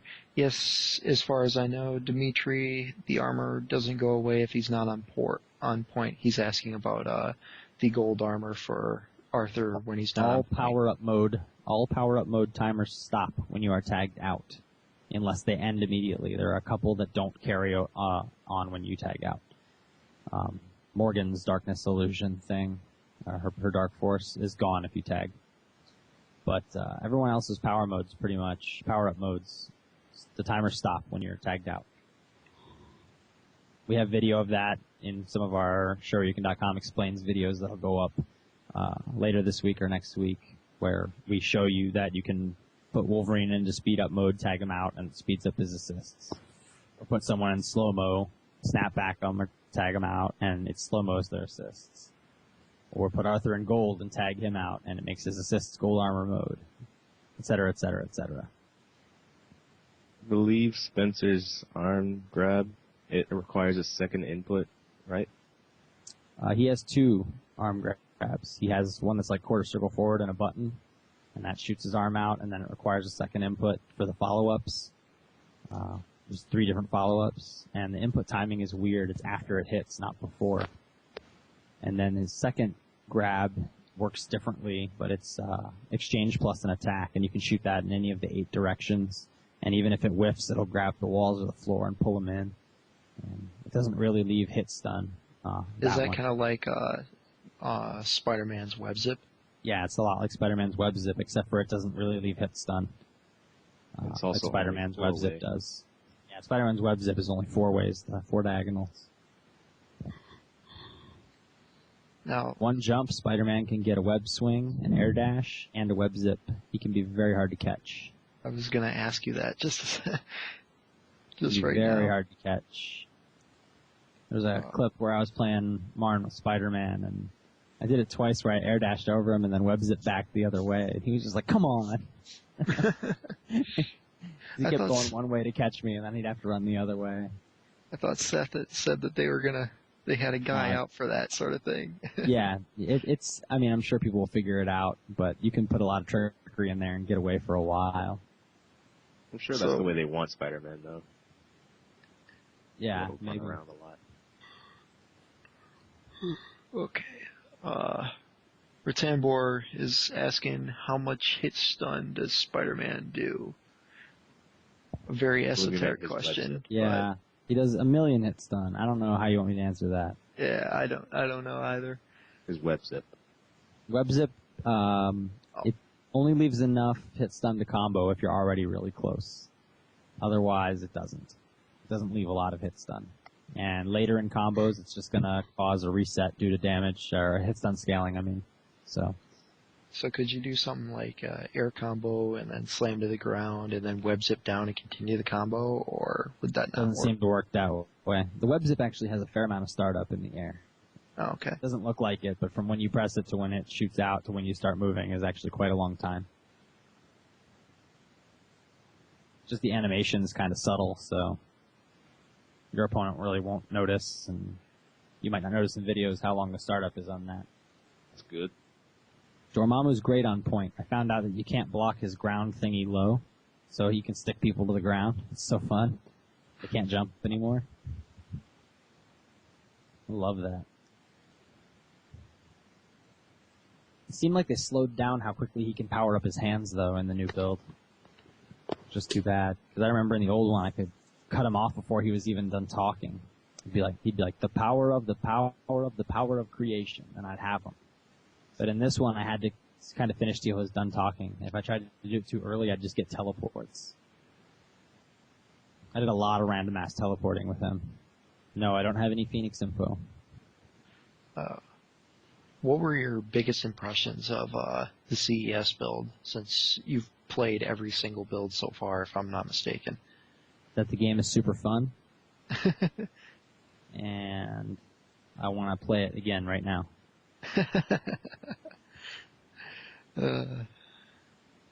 Wesker gets 3 teleports before he has to land. Same as Awesome. Dormammu, right? Yeah, Dormammu gets 2, I think. I'm not sure. I know Wesker gets 3, though. Marn was freaking out about it. Is Marn sticking with Marn doesn't know. Marn being Marn? I think Wesker's good. Like, Wesker hits really hard for a character that fast. And So the he gun has is a better counter than you think. super, right? Yeah, I saw the IPW combo video where he's shooting the ground and hits OTG, or Yeah, it hits OTG, but it's not special or super cancelable, so without an assist, you won't get anything more. But if you have an assist, you should be able to get more, which is pretty sweet. like, does it cause any type of bouts, or does it just hit OTG? It picks them up briefly. Oh, okay. So could you hit it and then have an assist keep them up like lightning Yeah. legs or something like Correct. that? Oh, That's okay. correct. That's what they did in the video, as a matter of fact. Oh, okay. I couldn't remember if it was lightning legs or something like Felicia's. Yeah. Should be able to use just about anything to keep them up and then finish the combo. The clinic asking if Ultimate Wesker hits OTG. It's maximum Wesker, and no, it does not. So That would be he has a- crazy. He has a counter super, right? Yeah, he does, and nobody hit it. I didn't see anybody hit it. I saw a lot of people do it on accident, but I didn't see anybody hit it. People weren't really using his normal counters either. We don't know the real name for it. Yeah. Do we? It doesn't matter what the real name is. It is called Maximum Wesker. See, here's what you guys have to understand. Ultra David was saying this too. It doesn't matter what you decide things are called. The commentators are the ones who get to decide. They get the final say. If you're on the stream commentating the match, that's what everyone's going to start saying. He's very true. It's very true. And I'm going to be Maximum Wesker, and I'm going to be calling Joe's slowdown move beautiful hand job. Oh my god. Deal with it.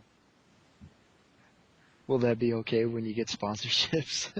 We'll avoid it on sponsored streams. It'll be a beautiful relaxer. Beautiful stress relief. Beautiful happy ending. I'm cool with KFC, Rob. Sorry. Beautiful for great justice. Tron's awesome. For by the great way. justice. I got some good clips of Tron.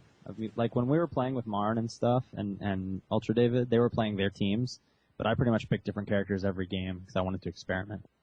And Tron Bon is awesome. That's F good. the haters. That's She's good got because, great normals and good combos, and if she throws you in the corner with a low assist, you're done. That's good to hear because, as you might have known, I really I'm going to Preppy's, and Preppy's his best character in Marvel 2 was Tron Bon, and Yeah. so It takes a while to get the hang of Tron because, like, the drill is a reverse Dragon Punch. I can't tell you how many times. Yeah, I can't tell you how many times I did the wrong special move with her, just trying to remember that drill was reverse Dragon Punch. Wow, that's so strange. At least the light punch drill is really safe. Like, you have so much plus on block there. I set up her command grabs off that a lot. She has a command grab. Yeah. Yeah, you didn't know that? There's a command grab and a super command grab. Her level 3's command grab. Did not know that. Okay. Well, All the command grab hypers seem good. All of them. You can't jump out of any of them after the flash. Oh, that means Hagar's is going to hopefully keep Tron that has same a drill. property. Yeah. I got hit with She-Hulk's level 3 grab by Ultra David a lot. here's a question. I love that car. How Yeah. is Felicia's Oh, mix-up when you game? whiff, hold on. When you whiff She-Hulk's level 3 grab, like if you jump it, the car comes out anyway and it has a hitbox. That's what That's everyone was asking. awesome. So the car just drives by and you can get hit by it. It doesn't do a lot of damage, but it's super funny. That's so cool. So, question that I just see posed: how's Felicia's mix-up game looking? Seth was talking about, how held it in high esteem. So, Felicia's good. She's got highs, she's got lows. A lot of them move her forward to help mitigate push block. She can crawl behind you during an assist to help mix you up that way. I don't know what the Felicia hates about. I think she's really good.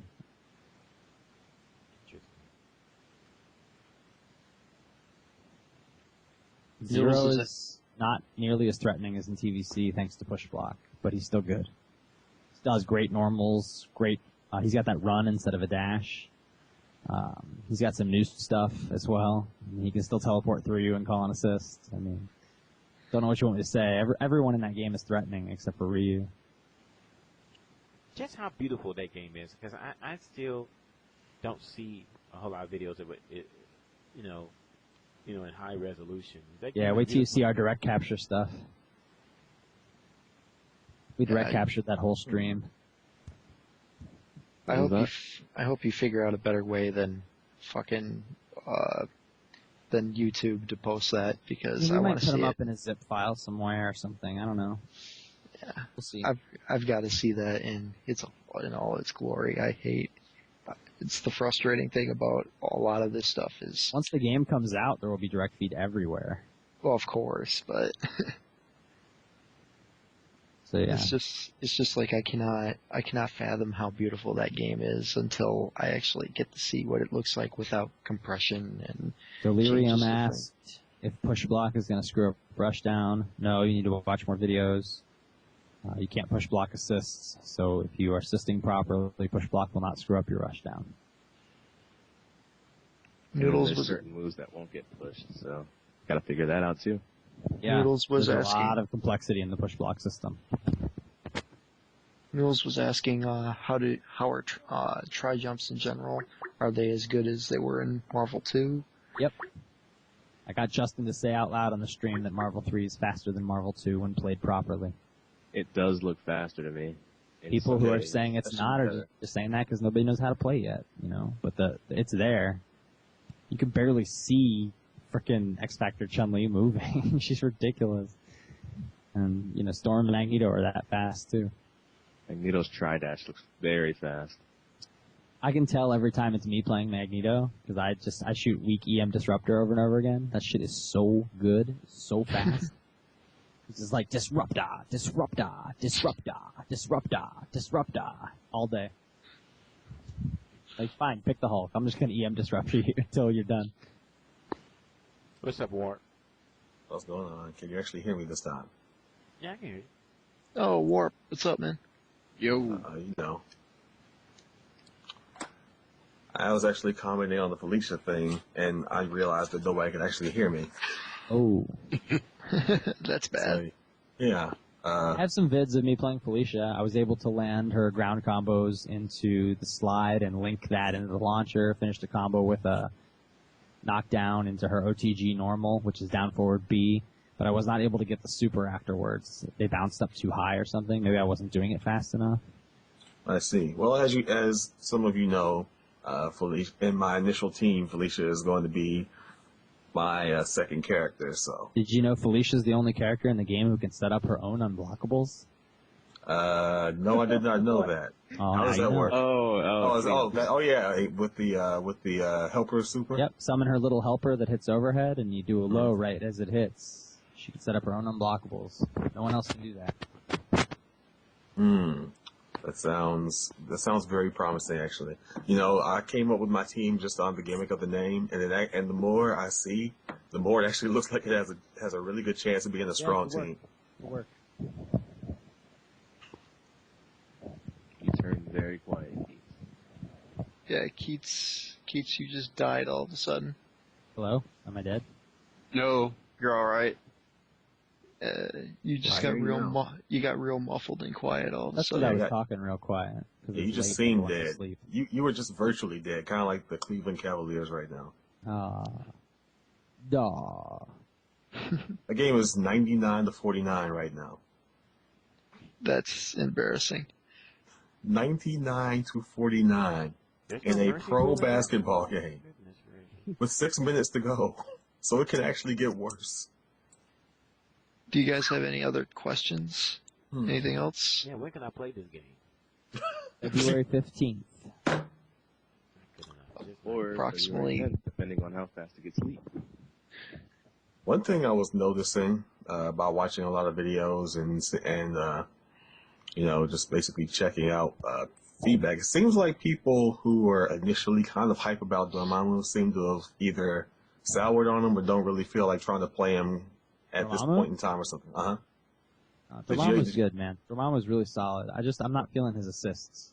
I feel like if I'm gonna play him, I'm gonna play him on point and go all out. It's just kind Right. of how I feel. Mhm. He's really cool, man. People are not doing a lot of stuff with him that they can because when you paint his hands, as Ultra David was calling it, you have quite a few options.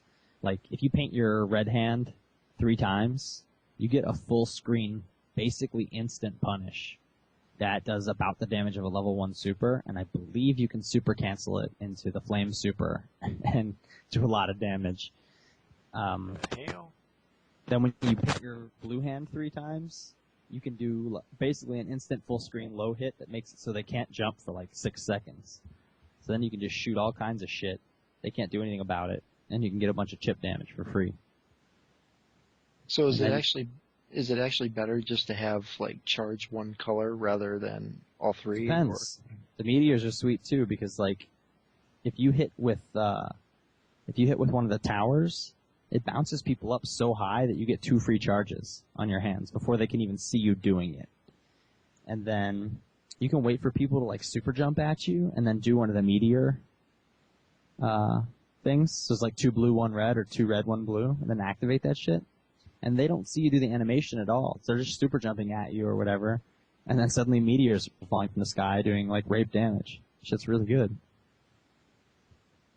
Mm-hmm. And then his teleport gets him out of a lot of situations that I'm not really paying attention to or using.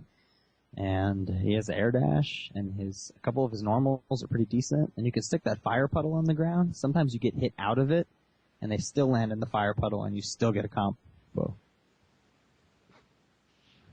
He's good, man. Dormammu's good, and he's fun. It's just like, he's not that easy. Yeah, I had a short list of characters that really intrigued me. Dormammu, MODOK, and I just forgot half of them for some reason. You know, like, it sucks having low health, right? But it also sucks having low health and being one of the biggest characters in the game, and that's Dormammu. Dormammu and MODOK are both huge targets, and they both don't have great health. I'm gonna need somebody to absorb hits on those teams probably. Especially you don't want that either. Assists die like so fast. No, I don't mean assist. Somebody that actually has a little bit of life. Oh yeah, just don't get hit. Like for example, one team I was thinking about was like Phoenix Dormammu. I was like, wait, Dormammu has low health. Yeah, that'll be over. Phoenix has the lowest health. Yeah, Phoenix is like girl Seth, and if Dormammu also has low health, then that's a bad idea. Girl, because I can tell you straight up, my defense is not good enough to compensate for that. Now, some things changed in that build that I noticed, small things, particularly about actions allowed in the air. Dormammu used to be able to combo, or he used to be able to do a normal on the way down from an air dark portal, but now he can't anymore. He has to land afterwards, so you don't want to do those up too high in the air. You're a sitting duck on the way down. But if you Tiger Knee them, you can get a little extra height on them, and they're still pretty safe on block. The close ones can really stop people from rushing in on you. And those open a lot faster than the ground portals that shoot into the sky. The towers, or whatever they're called. Dobbles was asking, how does Beautiful Joe hold up in the latest build? Joe's fucking badass. You'll see in my videos I played Joe a lot because people said he sucked, and I had to show them why he doesn't. That's what I do, man. If you tell me a character sucks and I don't agree, I'll show you. You know, put up or shut up kind of stuff. I try not to talk out of my ass about this stuff. You know, you can disagree with me all you want. But when I said Thor was bad in that build, no one was able to disprove me in the TGS build. No one. And people tried hard. I know Royal Flush was trying really hard to make Thor good in that build. He was bad. You know, now I tell you that Joe's good. He always was. It's just nobody was doing it right. Joe's power is, you know, he has shitty health because of that slowdown super, which is really stupid. The slowdown super is ridiculous. So if I understand it correctly, as you said earlier, even if you switch that character out, I want you to switch the character out, because then I'll slow down the character you tagged in. What? I can slow down your whole team, man. Wow. Are you Do it. kidding me? I'll fucking do it. So hypothetically, if you're low on assist in health, slow-mo, man. When you assist in slow-mo, you will be crying when you do that accidentally. I'm just imagining slow-mo super X Factor cancel. It seemed like when you were in slow-mo that at least level 3 supers still came out at the same speed. Maybe, because I got hit with a couple of them. I put somebody in slow-mo and they level 3'd me while I was trying to rush them down. Mm-hmm. But yeah, Joe's good. He's still annoying fast. He can run. His projectiles are decent. And he's little. He's tiny. And he's got that slow-mo super. And he can combo into 6 machine cannon He's one. I mean, some characters can't combo two supers together. Joe can combo two supers of his own together, like by default. You can do ground combo into the Mach Speed super, which launches. Then you jump up and you do an air combo into the Six Machine Cannon. I can combo into Sex Machine Cannon. Yeah, all day. It's a beautiful hand job. You can combo into that shit. Beautiful hand So job. good. Mm. Beautiful hand job, man. Beautiful for great justice. I may be able to design a combo for Joe with an OTG assist that lets me get my damage before I apply the beautiful hand job, instead of sacrificing damage for the beautiful hand job. That's such an awesome name. Then the fun begins. Yeah, there's this great clip of me doing that to somebody. The fun begins No, after the hand job. I think that's up already. It might be me versus Mike Ross, where I put the beautiful hand job on him, and you hear also David just going, yeah, it's time to relax. Yeah, just relax. Wow, Keits. By the way, Keits, I just looked at the front page and I saw the post on how much of your problem is bad defense, and the picture you posted is hilarious. You like that? Yes. I totally went to Google Images and I typed in bad defense, and that's what came up. That is fantastic. He's not even looking. He's like, I can't do it. I'm I done. do what I can. Oh, that is great.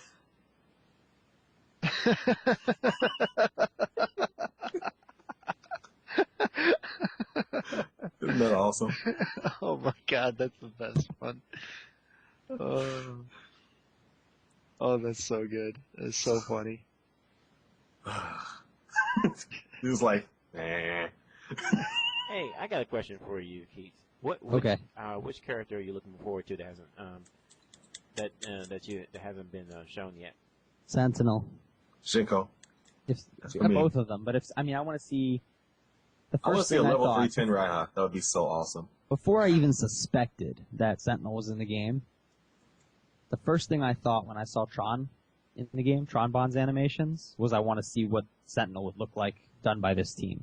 Because I love the way Tron's mech breathes when it sits idle, and I love the way that it all seems to fit together even when random ass shit is coming out of it, like yo-yos and fucking buzzsaws and all kinds of weird shit. Like, that is fucking cool. That is expertly done. And I was like, I want to see Sentinel in this style. So hopefully he's in. I'm sure he is based on the rumors, and I want to see him worse than anything.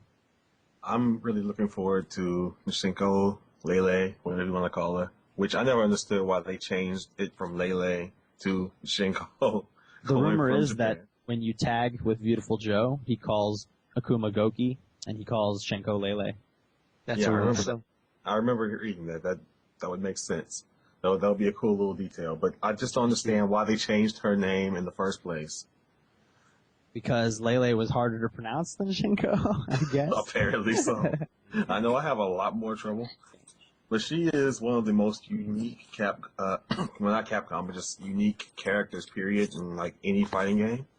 And not only that, but Capcom just, for some reason, loves them some Morgan and Felicia, and the rest of the cast of Darkstalkers rarely gets much run. So that's another reason I'm really excited to see what she has. Yeah. She'll be interesting. I mean, she has an air dash at least. And if her jumping C is that thing where she twirls her hands around and hits like 8 times, it's going to be awesome. Yeah. Hopefully she has her command grabs too. Felicia and Morgan have theirs. I don't see why she would not. And actually, considering the nature of her command, well, that's the thing about bringing characters over from that particular series is that there are certain things you kind of get used to that may or may not play off in a different series. Like, I'm just imagining, like with her command grab, the one where she basically just turns into a spinning saw and then launches you up into the air. It'd be really cool if you could combo after that somehow. Yeah. I agree. I like comboing after grabs. I got on video for you guys because I noticed Marn wasn't doing it. Viper's noogie throw. You just, as soon as the throw ends, you just do her super where she punches the ground. It OTGs. Wow. Yeah, you don't have to do anything special at all. That's fantastic. It doesn't work on a few of the characters because they're too short, but it's pretty good. So, yeah. So I wouldn't OTG too short anyway. Dude, you don't even know how easy it is to throw people with Viper because you can feint really late. You can basically use her Thunder Knuckle as a dash because you can feint it so late before it hits. Wow. And then just grab people and then super them. Wow. It's just so tight. Hey, Keith. So now that you played the CES version, so what is your team as you know it now? Because you told me your team was gonna first it was gonna include MODOK.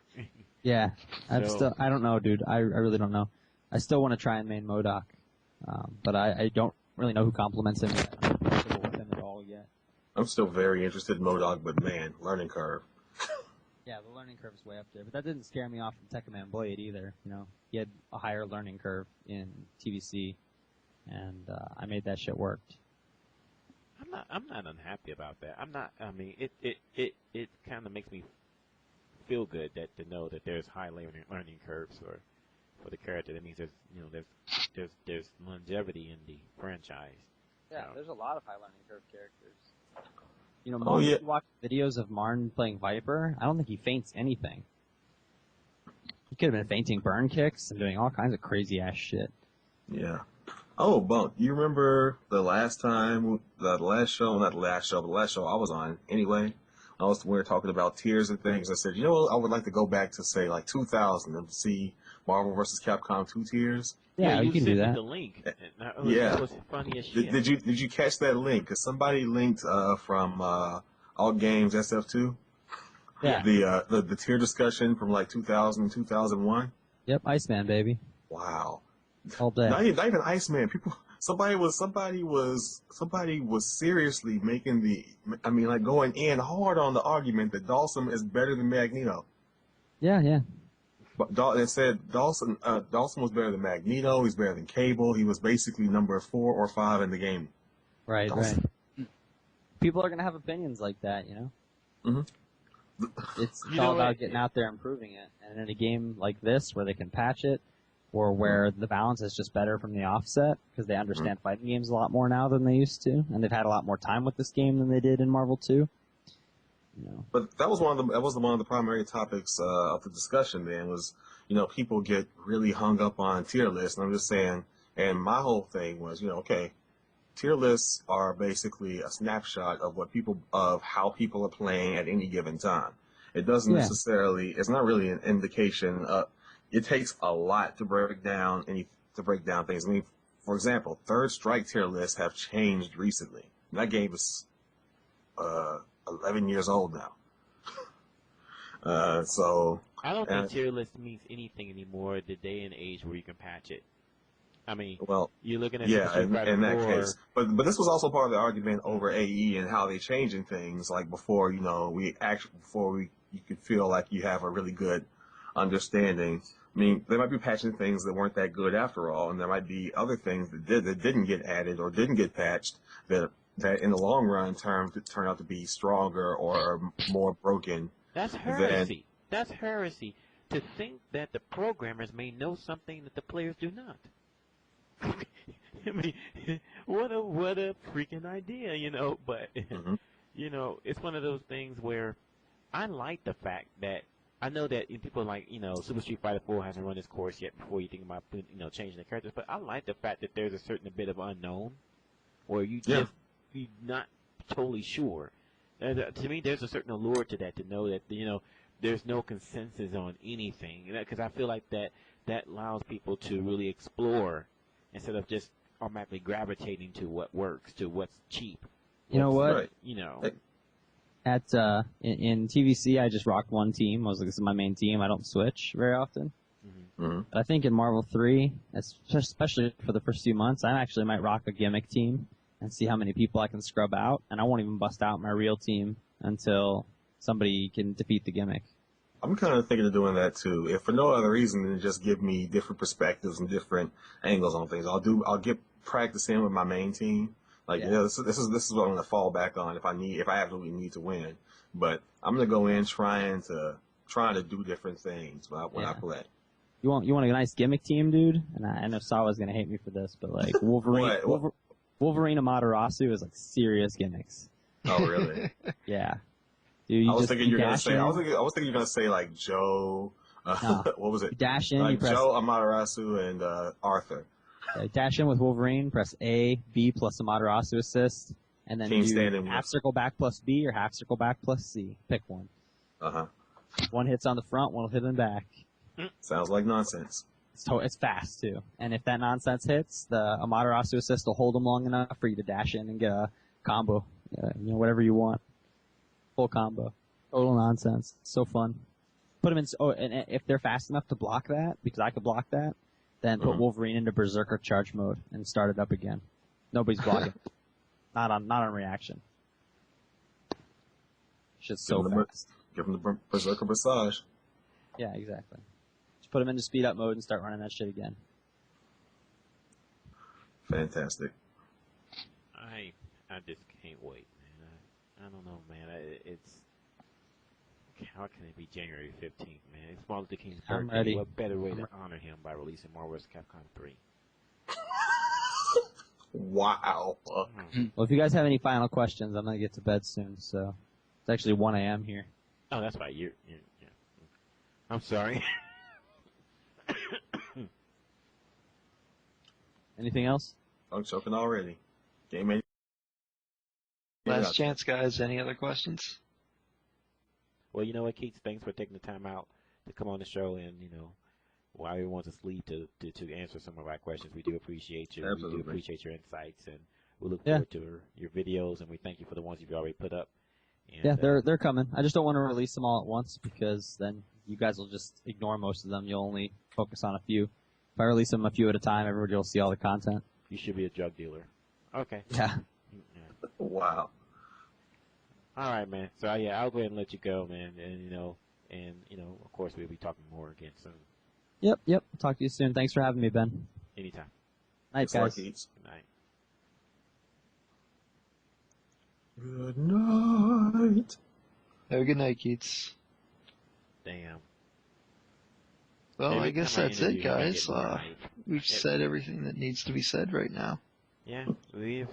So, okay. All right, folks. I'll go ahead and call it a night. I did thanks for It's a everybody night. for joining us. And, I'm looking forward to more of the videos, of course, that Keith's going to put up. But, of course, we still got some unveiling to do. So I imagine that within the next week or two, we'll see, 2 more characters be revealed. And, Hopefully very soon, because I want to see what they do. And I'm assuming it's going to be like Akuma and Senko or something. But it really could be. Because it's like, there's no rhyme or reason to what they're doing. It's just like one Capcom, one Marvel, and that's it. That sounds fine to me. Use Jesus. All right, folks.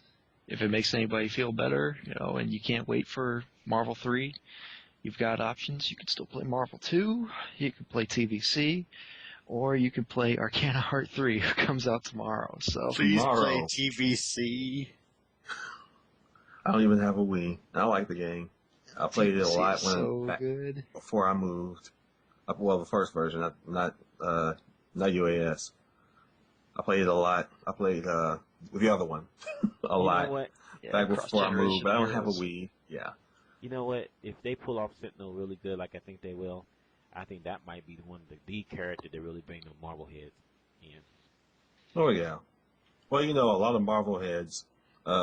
It's interesting seeing the contrast of opinion between Marvel heads. Like, some of them are like, yeah, it's more like TVC, and then some of them are like, well, it has some TVC in it. When you get down to it, like Yipes was saying, it's like the basic metagame is the same as it is in Marvel. Like, you want beta assist, you want to set up your unblockables if they're available. Basically, you got your DHCs, you got all this. All these staples of the Marvel game, high level Marvel are still in the game. It's going to be a little bit easier for people to get started or whatever, and that's cool. But the real players are going to know what's up.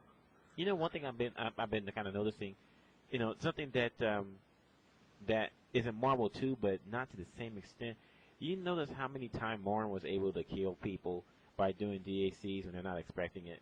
They finish it and then they think, the super's finished. Let me go in, and then he DSC to his other character, and then that character's wound up dead. I actually have not finished watching all the Martin videos. I watched, I think, the first two. The one with Tyler, and like one more. You need to watch those trophy room videos. Those videos with trophy room playing is actually really, really pretty solid. I can't wait. This is bullshit. How should I have to wait?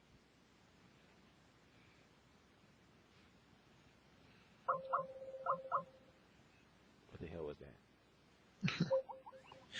You're getting a bit paranoid now. All right, guys. I think we should wrap it up now. We don't have anything else to say. Yep. So thank you everybody for joining me, and I'm just going to end it by playing my favorite intro. All right. Good night, folks.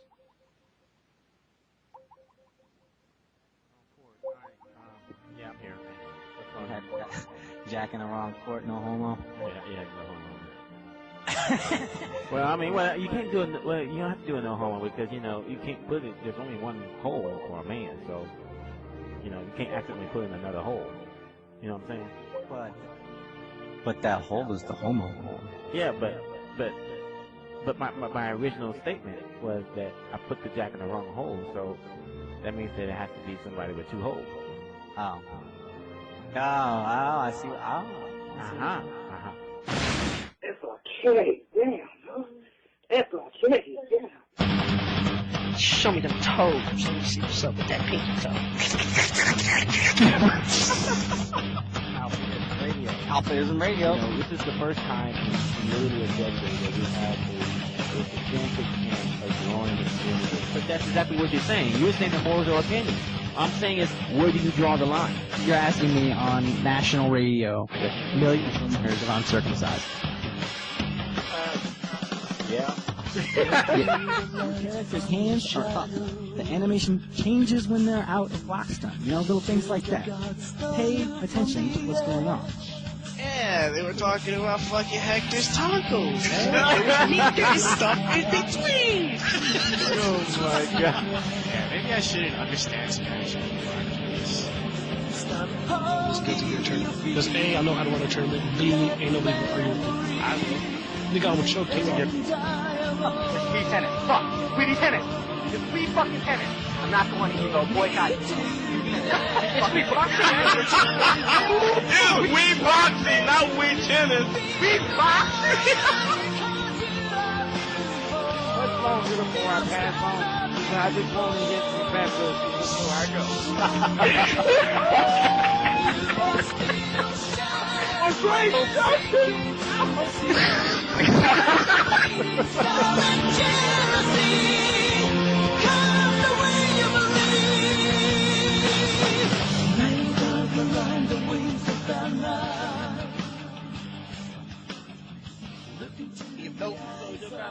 Worth $100. Fuck yeah, I'm the supernatural monstrosity with the arcade 6 fingers. I am an uber elite, supernatural dark master from the dark side with hands of owners from another planet universe decrypted by Jesus, bitch. Is that a yes or a no? Yes. AlphaISM.com.